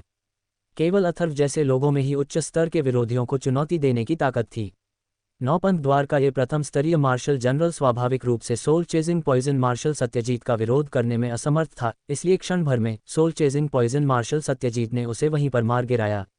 इस समय आत्मा पीछा करने वाले जहर मार्शल सत्यजीत का रुकने का कोई इरादा नहीं था। वह साधारण साधकों के विरुद्ध कार्रवाई करने में बहुत आलसी था। उसके निशाने पर सभी मार्शल आत्मा साधक थे। भीड़ के बीच उसका रूप किसी भूत की तरह घूम रहा था, मानो किसी निर्जन क्षेत्र में। पलक झपकते ही मार्शल सोल स्तर के एक और नौपंथ द्वार के बुजुर्ग को soul chasing poison marshal Satyajit ने तुरंत मार डाला। और इस समय अथर्व ने कोई हरकत नहीं की, बस किनारे पर ठंडेपन से खड़ा रहा। उसकी नज़रें अचानक होने वाली घटनाओं को रोकने के लिए इधर उधर देख रही थीं। नौपंथ द्वार के साधारण शिष्यों के बच निकलने से कोई फर्क नहीं पड़ता था, लेकिन कम से कम नौपंथ द्वार के मजबूत शिष्यों को तो भागने नहीं दिया जा सकता था। छोटू, रक्तपिपासु राक्षसी मैंटिस, हरा राक्षसी अजगर, बिजली चमकता काला पैंथर और तीन कठपुतलियों के साथ। हालांकि उड़ती आत्मा गेट के शिष्य संख्या में काफी कम और बल में कमजोर थे, फिर भी उनकी गति टूटे हुए बांस जैसी थी। नौपंथ द्वार के शिष्यों का प्रतिरोध करने का कोई इरादा नहीं था। उनका मनोबल बिखरा हुआ था और उनकी ताकत भी बहुत कम हो गई थी। अब वे उड़ती आत्मा गेट के शिष्यों से कैसे तुलना कर सकते थे, जिनमें से प्रत्येक में इस समय भेड़िए और बाघ जैसी गति थी। राक्षसी जानवरों की निरंतर दहाड़ और उनके शक्तिशाली एवं विशाल शरीरों के साथ उन्हें अराजक युद्ध में एक बड़ा लाभ प्राप्त हुआ। वर्तमान स्थिति भी एक तरफा थी, जिसमें नौपंथ द्वार के शिष्य लगातार चीख रहे थे और फिर मौके पर ही दुखद रूप से मर रहे थे। ये परिवर्तन देखकर नौपंथ द्वार के बचे हुए बुजुर्गों को आखिरकार एहसास हुआ कि इस समय उड़ती आत्मा गेट कितना भयानक था। उनके चेहरे तेजी से बदलते हुए उन्होंने आत्मा पीछा करने वाले जहर मार्शल सत्यजीत को आकाश में भयंकर नरसंहार करते देखा और घबराहट में चिल्लाए, मैं आत्मसमर्पण करता हूँ, मैं आत्मसमर्पण करता हूँ। पहले व्यक्ति के आत्मसमर्पण करने के साथ ही कई अन्य लोगों ने भी तुरंत प्रतिक्रिया व्यक्त की और अपने हथियार फेंककर आत्मसमर्पण करना शुरू कर दिया तथा आगे बढ़ने का साहस नहीं जुटा पाए। सबके चेहरे पीले पड़ गए थे। संप्रदाय का गुरु मर चुका था और बुजुर्गों में लड़ने की ताकत नहीं बची थी। उनके पास प्रतिरोध करने का कोई रास्ता ही नहीं था। बड़े डोंग, दया दिखाओ। इस समय अथर्व की नज़र अचानक पड़ी कि आत्मा पीछा करने वाला जहर मार्शल सत्यजीत एक युवक और एक अधेड़ उम्र के व्यक्ति को मार रहा था। इन दोनों लोगों की आभा देखकर लग रहा था कि एक तो वास्तव में आत्मा गुरु के छठे स्तर पर पहुंच गया था और दूसरा आत्मा के स्तर पर पहुंच गया था। अथर्व के शब्द निकलते ही वह भी तेजी से आत्मा पीछा करने वाले जहर मार्शल सत्यजीत के पास पहुंच गया। वह युवक लगभग 20 साल का लग रहा था, उसका चेहरा पीला पड़ गया था। आत्मा पीछा करने वाले जहर मार्शल सत्यजीत के सामने उसने अभी अभी मौत का साया महसूस किया था। अधेड़ उम्र के उस व्यक्ति ने एक आलीशान चोगा पहना हुआ था, बड़ी बड़ी आंखें और चौड़ा माथा, जिससे उसका स्वभाव कुछ हद तक शांत लग रहा था। वे दोनों स्वयं आत्मा गुरु थे, इसलिए स्वाभाविक रूप से उन्हें पता था कि आत्मा पीछा करने वाला जहर मार्शल सत्यजीत कितना भयानक था। क्या तुम दोनों समर्पण करके मेरे उड़ती आत्मा द्वार में शामिल होने को तैयार हो? अथर्व ने दोनों साधकों की ओर देखा और कहा, साधक हर शक्ति के लिए महत्वपूर्ण होते हैं। उड़ती आत्मा द्वार पर इस समय कोई साधक नहीं था। इन दोनों को देखकर अथर्व स्वाभाविक रूप से उन्हें जाने नहीं देना चाहता था। कुछ काम साधकों के बिना नहीं हो सकते। हम नौपंथ द्वार के सदस्य नहीं हैं, हम तो बस नौपंथ द्वार के अतिथि बुजुर्ग हैं, कृपया हमें जाने दीजिए। पीले चेहरे वाले युवक ने अथर्व को डरते हुए देखा, मानो उसका उड़ती आत्मा गेट में शामिल होने का कोई इरादा नहीं था। तुम्हें पता ही नहीं कि तुम्हारे लिए क्या अच्छा है। युवक की बात पूरी भी नहीं हुई थी कि एक ठंडी चीख सुनाई दी। अथर्व का चेहरा तुरंत बदल गया और उसकी असली ऊर्जा जोरदार तरीके से बाहर निकल आई। एक चमकदार मिट्टी जैसी पीली हथेली की रोशनी तुरंत पास आकर फूट पड़ी। टकराना। हथेली का निशान बिजली की तरह अंतरिक्षीय वायु प्रवाह को भेदता हुआ तुरंत युवक की छाती पर आ गिरा। फफ। युवक के मुंह से खून की धार फूट पड़ी। इतनी निकटता में आध्यात्मिक साधकों के लिए मार्शल कलाकारों का विरोध करना बहुत कठिन था, और साधना स्तर की दृष्टि से मार्शल कलाकार के रूप में अथर्व की साधना वर्तमान में मार्शल गुरु के छठे स्तर के शिखर पर थी। इस युवक के आत्मा गुरु के छठे स्तर से कम नहीं। इस युवक ने यह आशा नहीं की थी कि अथर्व इतनी जल्दी आक्रामक होकर आक्रमण कर देगा, और साथ ही आत्मा पीछा करने वाले विश्व मार्शल सत्यजीत के मानसिक दबाव के कारण वह प्रतिरोध करने में पूरी तरह असमर्थ था। युवक का शरीर तुरंत 10 मीटर ऊपर उछल गया और उसके मुंह से फिर से ताज़ा खून की धार फूट पड़ी। उसने कुछ देर तक संघर्ष किया लेकिन उठ नहीं पाया। उसकी आंखें अब भय से भरी हुई थीं। तुम्हारा क्या हाल है? क्या तुम मेरे उड़ती आत्मा गेट में शामिल होने को तैयार हो? अथर्व ने फिर आलीशान कपड़ों में अधेड़ उम्र के आदमी की ओर देखा। उसकी आंखों में ठंडी मंशा साफ झलक रही थी, जिसका मतलब था कि अगर वह नहीं माना तो उसे तुरंत मार दिया जाएगा। मैं तैयार हूँ, तैयार हूँ। अधेड़ उम्र का आदमी पसीने से तरबतर था। उसने उस युवक का हश्र देख लिया था। उसके सामने खड़ा ये युवक एक निर्दयी इंसान था। वह मना करने की हिम्मत कैसे कर सकता था? दूसरी तरफ भी एक स्पिरिट मार्शल बलवान मौजूद था, इसलिए वह बच नहीं सकता था। बहुत बढ़िया, तुम्हें भविष्य में इस फैसले पर पछतावा नहीं होगा। अथर्व ने अपनी ठंडी नीयत वापस ले ली और झट से हल्की सी मुस्कान बिखेर दी। उसके चेहरे के भाव अविश्वसनीय रूप से तेज थे। ये खून खराबा करने वाली हड्डी घोलने वाली गोली ले लो, मैं तुम्हें 1 साल में मारक दवा दूंगा। आत्मा पीछा करने वाले जहर के मार्शल सत्यजीत को अथर्व के बोलने की जरूरत नहीं थी। उसने उस अधेड़ उम्र के आदमी को एक गोली थमा दी। उसकी आंखों में ठंडी नीयत साफ झलक रही थी। आलीशान कपड़ों में लिपटे इस अधेड़ उम्र के आदमी में मना करने की हिम्मत नहीं थी। जिस क्षण से उसने उड़ती आत्मा गेट में शामिल होने की हामी भरी, उसके लिए प्रतिरोध करना तय था। उसने एक आह भरते हुए आत्मा पीछा करने वाले जहर के मार्शल सत्यजीत के हाथ में रखी गोली निगल ली। बैंग बैंग बैंग, दूर से धमाकों की आवाज़ें गूंज रही थीं। अथर्व के प्रभाव में उड़ती आत्मा गेट के शिष्यों ने अनजाने में अथर्व की शैली अपना ली थी। उनमें से हर एक खूनी और निर्दयी था। इस समय उनमें से हर एक अपनी पूरी ताकत से हमला भी कर रहा था। नौपंथ द्वार के शिष्य पूरी तरह से कत्लेआम की दया पर थे। 9 सितारा संप्रदाय के जो शिष्य आत्मसमर्पण कर चुके थे वे एक ओर खड़े हो गए तथा 9 सितारा संप्रदाय के और अधिक शिष्य लगातार आत्मसमर्पण करने वालों की पंक्ति में शामिल होते गए। कुछ राक्षसी जानवर और कठपुतलियां इस समय हत्या मशीनों की तरह थे, हर जगह से गुजरते हुए खून के निशान छोड़ते हुए। इस अराजक युद्ध में उन्हें कोई नहीं रोक सका। संप्रदाय नेता, आपको ये कठपुतलियां कहाँ से मिलीं? तीनों कठपुतलियों को देखकर आत्मा का पीछा करने वाले जहर गुरु सत्यजीत अंततः आश्चर्य से भरे चेहरे के साथ अथर्व से पूछने से खुद को नहीं रोक सके, विशेषकर जब वह कठपुतली एक को आत्मा का पीछा करने वाले विश्व मास्टर सत्यजीत की विवेकशील नज़र से देखता था तो वह स्वाभाविक रूप से उसकी असाधारण प्रकृति को देख सकता था। खैर, मुझे ये संयोग से मिले। अथर्व ने हंसते हुए कहा। आत्मा का पीछा करने वाले जहर मास्टर सत्यजीत को अथर्व की बातों पर बिल्कुल भी विश्वास नहीं हुआ। उसने अथर्व को घूरा, लेकिन आगे कुछ नहीं पूछा। आखिरकार इस बच्चे के बारे में बहुत सारे रहस्य थे जो वह नहीं जानता था। हालांकि उन्होंने यह उम्मीद नहीं की थी कि अथर्व ने उन्हें स्वयं परिष्कृत किया होगा, और उन्होंने सोचा था कि अथर्व के पास बस एक शक्तिशाली समर्थक था।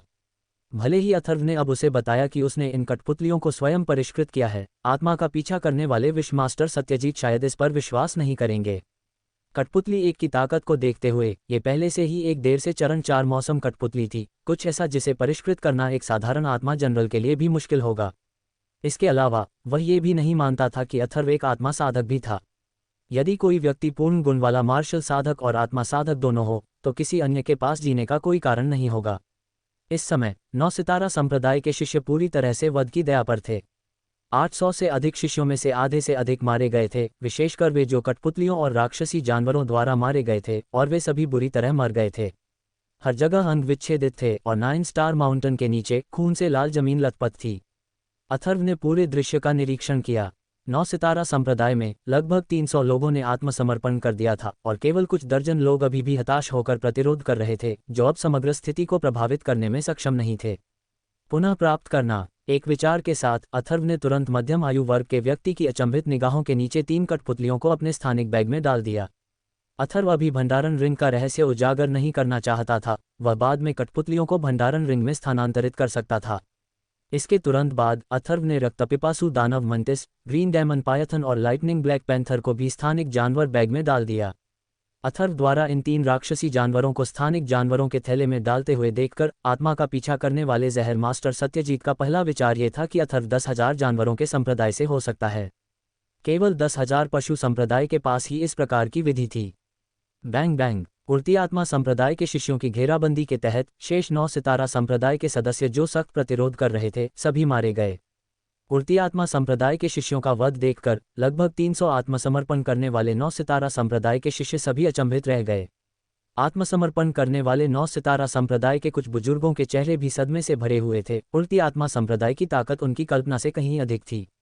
जब 9 सितारा संप्रदाय के अंतिम शिष्य की हत्या कर दी गई, तो उड़ती आत्मा संप्रदाय के शिष्यों ने अथर्व के निर्देशों की आवश्यकता के बिना कुशलतापूर्वक युद्ध के मैदान को साफ करना शुरू कर दिया। इसमें शवों से स्थानिक थैलियां एकत्रित करना शामिल था, और यहां तक कि हथियार भी इसका अपवाद नहीं थे। सब कुछ एकत्र कर लिया गया, एक भी वस्तु छूटी नहीं। इस समय 300 आत्मसमर्पण करने वाले 9 सितारा संप्रदाय के शिष्यों को भी नहीं बख्शा गया। यशोद और दर्जनों फ्लाइंग स्पिरिट संप्रदाय के शिष्यों के नेतृत्व में किए गए संग्रह के तहत इन आत्मसमर्पण करने वाले 9 सितारा संप्रदाय के शिष्यों के हाथों की सारी संपत्ति जब्त कर ली गई। केवल उनके कपड़ों को अछूता छोड़ दिया गया, लेकिन वे इसके बारे में कुछ नहीं कर सके। अथर्व ने इस समय युद्ध क्षेत्र का निरीक्षण किया, उसकी अभिव्यक्ति भी गंभीर थी। यद्यपि उन्होंने इस बार 9 सितारा संप्रदाय को नष्ट कर दिया था, फिर भी उड़ती आत्मा संप्रदाय के शिष्यों की ताकत अभी भी बहुत साधारण थी। 350 शिष्यों में से 70 से 80 गंभीर रूप से घायल हो गए और 60 से 70 मारे गए। इस प्रकार की हानि उड़नशील आत्मा संप्रदाय की वर्तमान शक्ति के लिए महत्वपूर्ण थी। ऐसा प्रतीत होता था कि उड़ती आत्मा संप्रदाय को मजबूत बनाने के लिए अपने शिष्यों को विकसित करने के अलावा अन्य शक्तियों को भी तेजी से अपने साथ जोड़ने की जरूरत थी। अन्यथा छोटी अवधि में उड़न आत्मा संप्रदाय की वृद्धि की सीमा बहुत महत्वपूर्ण नहीं होगी। संप्रदाय नेता, ये सब लूट है। एल्डर उदित, हरपन और श्री सीता ने कई स्थानिक बैग उठाए और उन्हें अथर्व को सौंप दिया। 9 सितारा संप्रदाय के शिष्यों की सारी संपत्ति साफ कर दी गई थी। बूढ़े डोंग, क्या तुम्हारे पास अभी भी रक्त भक्षण करने वाली हड्डी घोलने वाली गोलियां हैं? अथर्व ने उसके बगल में खड़े आत्मा का पीछा करने वाले जहर मास्टर सत्यजीत से पूछा। हाँ, मैंने पिछली बार ही इन्हें परिष्कृत किया था। मुझे पता था कि तुम्हें इनकी जरूरत होगी, इन्हें ले लो। आत्मा का पीछा करने वाले जहर मास्टर सत्यजीत ने कई जेड बोतलें निकाली और उन्हें अथर्व को सौंप दिया। तुम मुझे समझते हो, ओल्ड डोंग? अथर्व ने तुरंत हंसते हुए कहा। उन्होंने जेड की बोतलों की जांच की, उनमें दर्जनों रक्तभक्षी हड्डी घुलाने वाली गोलियां थीं। जो लोग मेरे उड़ने वाली आत्मा संप्रदाय में शामिल होने के इच्छुक हैं, वे एक रक्त भक्षण करने वाली हड्डी घुलाने वाली गोली लें। मैं तुम्हें 1 साल बाद मारक दवा दूंगा। जो लोग अनिच्छुक हैं, वे मर जाते हैं। इसके बाद अथर्व आत्मसमर्पण कर चुके 9 सितारा संप्रदाय के शिष्यों के पास गए, जो 5 पुरुषों और 1 महिला के सामने खड़े थे। ये 6 लोग 9 सितारा संप्रदाय के मूल बुजुर्ग थे, सभी मार्शल सोल स्तर की शक्ति के थे। उनमें से सबसे मजबूत 9वें स्तर की मार्शल आत्मा थी, शेष एक 7वें स्तर की मार्शल आत्मा, 2 चौथे स्तर की मार्शल आत्माएं, एक दूसरे स्तर की मार्शल आत्मा थी, और मध्यम आयु वर्ग की महिला 5वें स्तर की मार्शल आत्मा थी। 6 लोगों ने एक दूसरे को देखा। इस समय soul chasing poison master Satyajit भी अथर्व के पीछे आ गए, उनकी आंखों में हल्की ठंडक दिख रही थी। हम इसमें शामिल होने के इच्छुक हैं। सबसे शक्तिशाली 9वें स्तर की मार्शल आत्मा का चेहरा बदल गया, फिर उसने अनिच्छा से सहमति दे दी। उसने अथर्व के हाथ से रक्त भक्षण करने वाली हड्डी घुलाने वाली गोली ली और उसे निगल लिया। शेष 5 के पास भी आगे बढ़ने के अलावा कोई विकल्प नहीं था, प्रत्येक ने एक गोली ली और उसे निगल लिया। यद्यपि उनके हाव भाव में अनिच्छा दिख रही थी, लेकिन अपनी जान बचाने के लिए उनके पास ऐसा करने के अलावा कोई विकल्प नहीं था। 9 सितारा संप्रदाय के बाकी शिष्य भी जहरीली गोलियां लेने के लिए आगे बढ़े। हालांकि अथर्व ने रक्त भक्षण करने वाली हड्डी घुलाने वाली गोलियां दूर रख दीं। ये कैंडी नहीं थे। मार्शल मास्टर और मार्शल सोल्जर स्तर के शिष्य इन्हें लेने के योग्य नहीं थे। आपको उन्हें लेने की ज़रूरत नहीं है। जो लोग उड़ती आत्मा संप्रदाय में शामिल होने के इच्छुक हैं वे यहीं रहें, और जो लोग अनिच्छुक हैं वे अभी जा सकते हैं, अथर्व ने तुरंत कहा। 9 सितारा संप्रदाय के शिष्यों ने एक दूसरे को देखा, सभी के चेहरे पर घबराहट थी। तुरंत ही 1 दर्जन से अधिक लोग हिचकिचाने लगे और फिर जाने के लिए आगे बढ़ गए। मरना, एल्डर श्री सीता और अन्य 2 के चेहरे पर उदासी छा गई और उन्होंने तुरंत उन पर हमला कर उन्हें मार डाला। 3 बुजुर्गों ने कुछ ही वार में 9 स्टार संप्रदाय के लगभग 1 दर्जन शिष्यों को मार डाला। अब बुजुर्गों को संप्रदाय नेता का इरादा कुछ हद तक समझ आ गया था। उन्हें जाने देना केवल ये देखने के लिए एक परीक्षा थी कि कितने लोग उड़न आत्मा संप्रदाय में शामिल नहीं होंगे। ये उड़न आत्मा संप्रदाय के छिपे हुए दुश्मन थे और उन्हें जाने नहीं दिया जा सकता था। आप सब लोग सुनो, एक बार जब आप उड़ती आत्मा संप्रदाय में शामिल हो जाते हैं तो आप उड़ती आत्मा संप्रदाय के शिष्य बन जाते हैं। जो लोग विश्वासघात करने का साहस करेंगे उन्हें मृत्यु से भी बदतर स्थिति का सामना करना पड़ेगा। अथर्व ने सभी 9 सितारा संप्रदाय के शिष्यों को ठंडे भाव से घूरते हुए कहा। फिर उन्होंने 9 सितारा संप्रदाय के 6 आत्मसमर्पण करने वाले बुजुर्गों की ओर देखा और कहा, आप 6 अब उड़ती आत्मा संप्रदाय के संरक्षक के रूप में काम करेंगे। ये स्थानिक थैले ले लो। 9 सितारा संप्रदाय के सभी समर्पित शिष्य आपके प्रबंधन के अधीन होंगे। यदि एक भी व्यक्ति विश्वासघात करेगा तो मैं तुम 6 लोगों को जवाबदेह ठहराऊंगा। जैसे ही उसकी आवाज गिरी, अथर्व ने 6 स्थानिक बैग निकाले और उन्हें 6 पूर्व 9 सितारा संप्रदाय के बुजुर्गों को सौंप दिया। ये वास्तव में वही स्थानिक बैग थे जो मूल रूप से इन 6 लोगों के थे। अथर्व की बातें सुनकर हरपन और उदित ने मुस्कुराहट का आदान प्रदान किया। उन्होंने ब्लैक स्वॉर्ड संप्रदाय से आत्मसमर्पण कर दिया था और अभी भी बुजुर्गों का पद संभाले हुए थे। इन 9 सितारा संप्रदाय के बुजुर्गों को, जिनमें से कुछ उनसे भी अधिक शक्तिशाली थे, केवल संरक्षक का पद दिया गया था, जो कि बुजुर्गों से बहुत कम था। उन्हें तुरंत ही श्रेष्ठता का एहसास हुआ। हाँ, संप्रदाय नेता। आत्मसमर्पण करने वाले 9 सितारा संप्रदाय के 6 बुजुर्ग अपने स्थानिक बैग वापस पाकर खुश थे, लेकिन फिर उनके दिल बहुत चिंतित हो गए। सभी समर्पित 9 सितारा संप्रदाय के शिष्यों को उनकी जिम्मेदारी सौंपी गई। यह कोई अच्छा काम नहीं था। अगर 1 या 2 लोग भी विश्वासघात कर देते तो वे मुसीबत में पड़ जाते। सभी शिष्यों, पहाड़ पर जाओ और सब कुछ साफ कर दो। आज दोपहर को 9 सितारा संप्रदाय के सभी क्षेत्रों में छा जाओ। अथर्व ने कहा। हाँ, संप्रदाय नेता। शिष्यों ने तुरंत जवाब दिया। उन्हें अभी भी 9 सितारा संप्रदाय पर विजय पाने की आवश्यकता थी।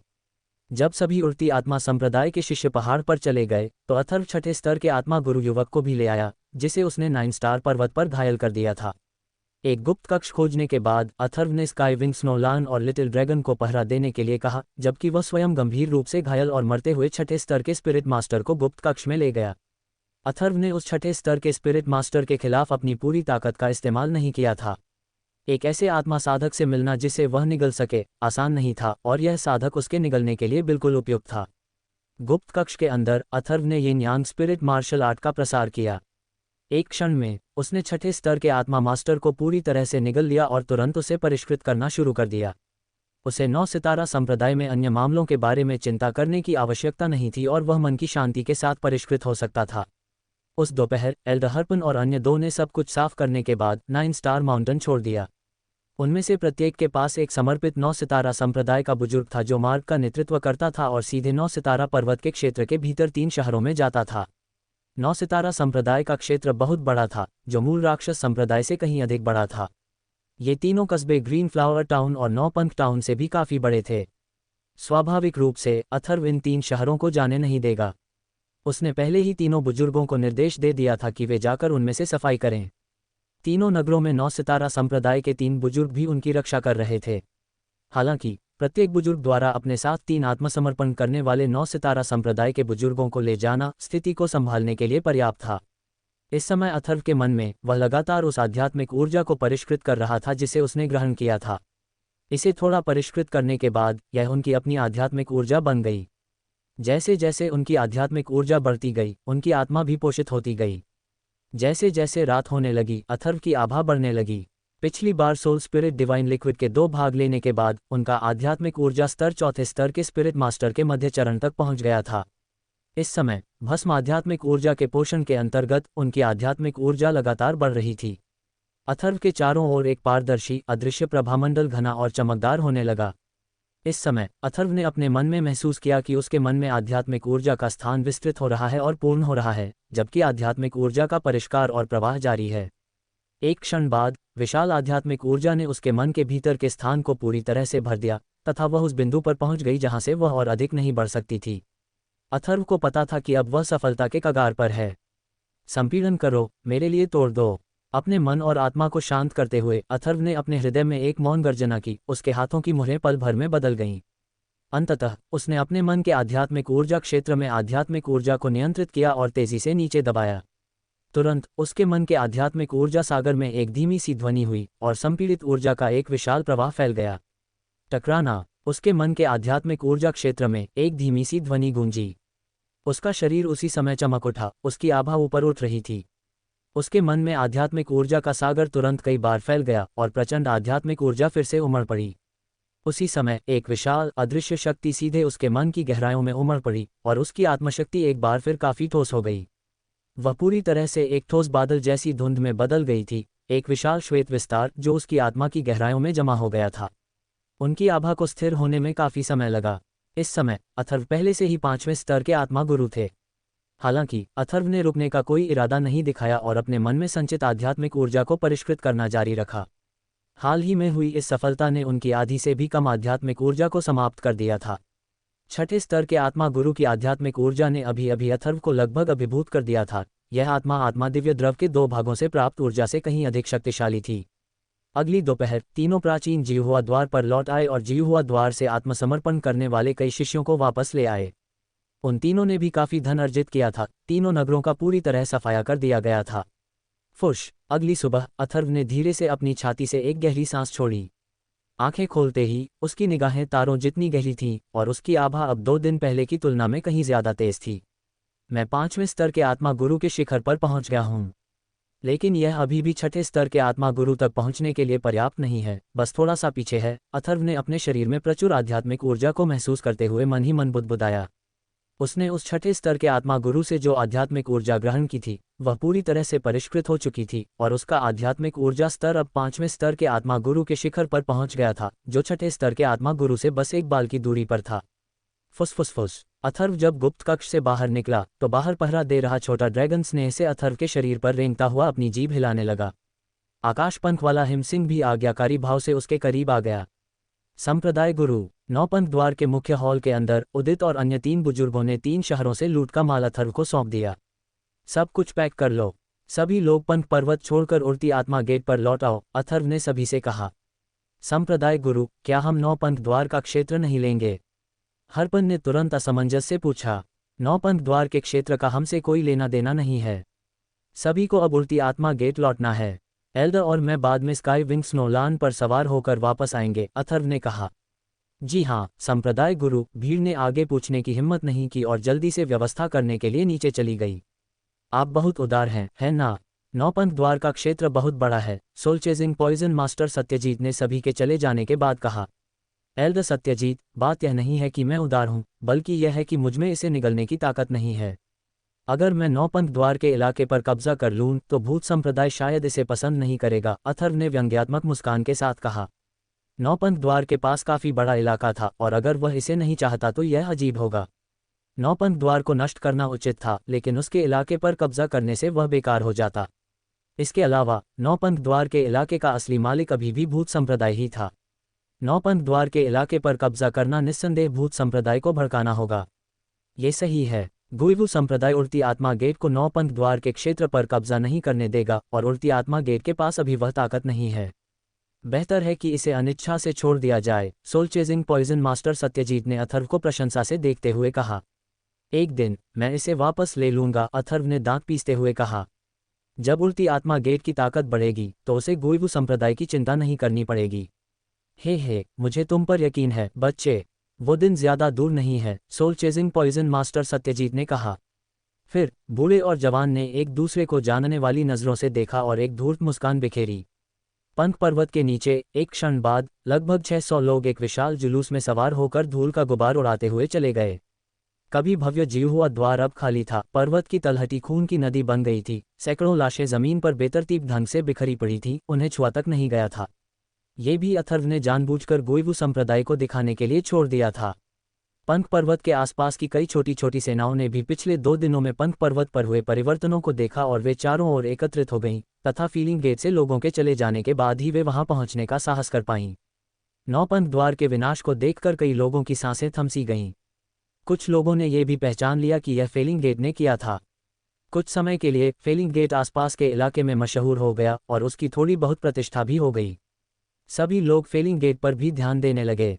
उड़ती आत्मा गेट समूह के जाने के कुछ ही देर बाद एक विशाल शुद्ध सफेद राक्षसी जानवर बिजली की तरह पंख पर्वत की चोटी से उछला और एक पल में आकाश में गायब हो गया। भाई, जब मैं बड़ी हो जाऊंगी तो मैं भी एक उड़ने वाला राक्षसी जानवर ढूंढना चाहती हूं जो मुझे हर जगह उड़ा सके, लू शिंटोंग ने स्काई विंग स्नोलान की पीठ पर खड़े होकर अपनी बाहें फैलाते हुए और बेहद उत्साहित दिखते हुए कहा। जिंटोंग, जब आप स्पिरिट स्कॉलर स्तर पर पहुंचेंगे तो मास्टर आपके लिए एक स्पिरिट बीस्ट पकड़ेंगे, soul chasing poison master Satyajit ने कहा। ठीक है, इसे उड़ना आना चाहिए और थोड़ा प्यारा भी होना चाहिए, पायल ने तुरंत अपनी मांगें पूरी की, उसका नन्हा-सा चेहरा खुशी से चमक रहा था। अपने भाई और मालिक के प्यार से वह धीरे धीरे अपने पिता की मृत्यु के साए से बाहर आ गई थी। स्काई विंग स्नोलान की गति बेहद तेज थी।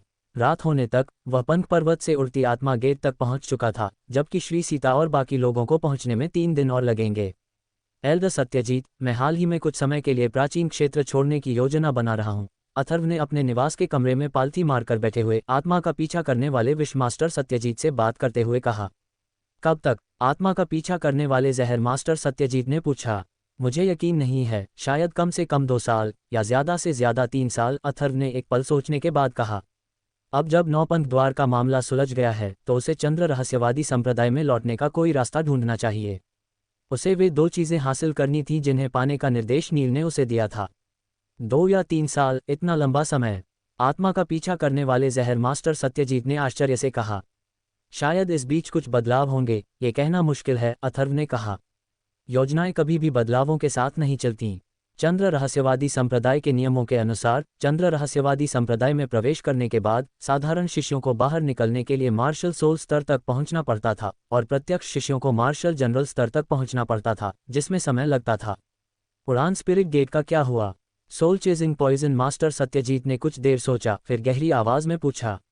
उड़ान स्पिरिट गेट अभी अभी सही रास्ते पर आया था और अथर्व के बिना स्वाभाविक रूप से इस पर काफी असर पड़ेगा। मैं इसे केवल एल्डर सत्यजीत पर छोड़ सकता हूँ। एल्डर सत्यजीत के यहाँ होने से मुझे सुकून मिलता है, अथर्व ने हल्के से कहा। उनके प्राचीन क्षेत्र छोड़ने के बाद उड़ती आत्मा गेट को स्वाभाविक रूप से इस बूढ़े जहर के हाथों कोई समस्या नहीं होगी। इसे मुझ पर छोड़ देने में कोई समस्या नहीं है। उड़ती आत्मा गेट की सुरक्षा तो मुझे मिल ही गई है, लेकिन मैं उड़ती आत्मा गेट का विकास नहीं कर पाऊंगा। क्या तुम 2 साल बर्बाद करना चाहते हो? तुम्हें मेरे व्यक्तित्व से परिचित होना चाहिए। मुझे सोचने समझने वाली चीज़ों में कोई दिलचस्पी नहीं है।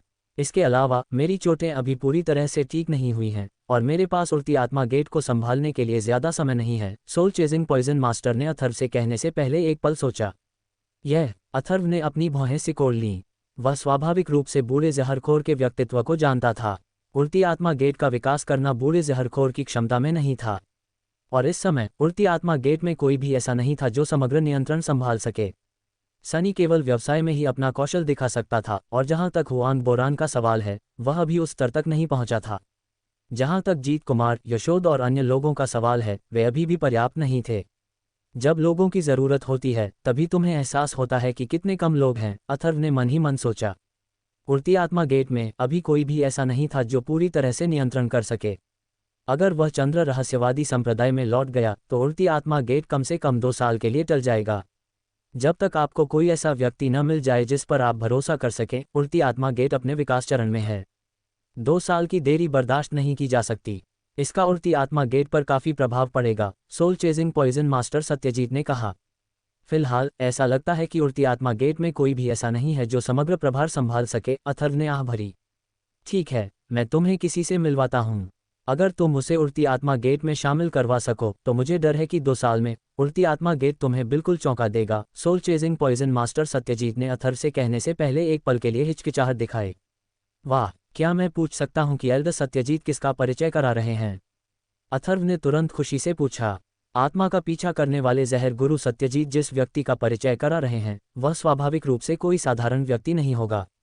एक औरत, soul chasing poison master Satyajit ने अथर्व को देखते हुए कहा। एक बहुत ही भयानक औरत, एक बूढ़ी औरत, एक बहुत मजबूत औरत, एक बहुत ही भयानक औरत।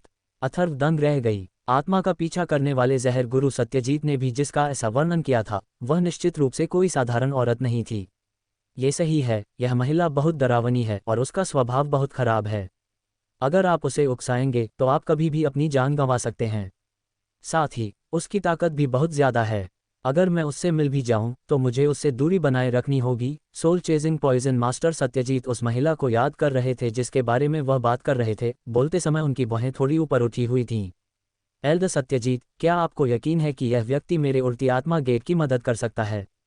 अथर्व ने पूछने से पहले एक पल सोचा। उस समय न केवल प्राचीन क्षेत्र की प्रथम श्रेणी की ताकतें उसे शामिल होने के लिए आमंत्रित कर रही थीं, बल्कि आत्मा मार्शल महाद्वीप के 3 संप्रदाय और 4 द्वार भी उसे भर्ती करने की कोशिश कर रहे थे, लेकिन उसने उन सभी को मना कर दिया। उसकी बुद्धि और रणनीति सबसे शक्तिशाली में से हैं जिन्हें मैंने कभी देखा है। क्या आपको लगता है कि वह उड़ती आत्मा गेट की मदद कर सकती है? बात बस इतनी है कि उस समय उसने उन प्रथम श्रेणी की ताकतों को अपनी नज़रों में भी नहीं रखा था। मुझे डर है कि वह छोटी उड़ती आत्मा गेट की ओर देख भी नहीं पाएगी। आत्मा का पीछा करने वाले जहर मास्टर सत्यजीत ने कहा।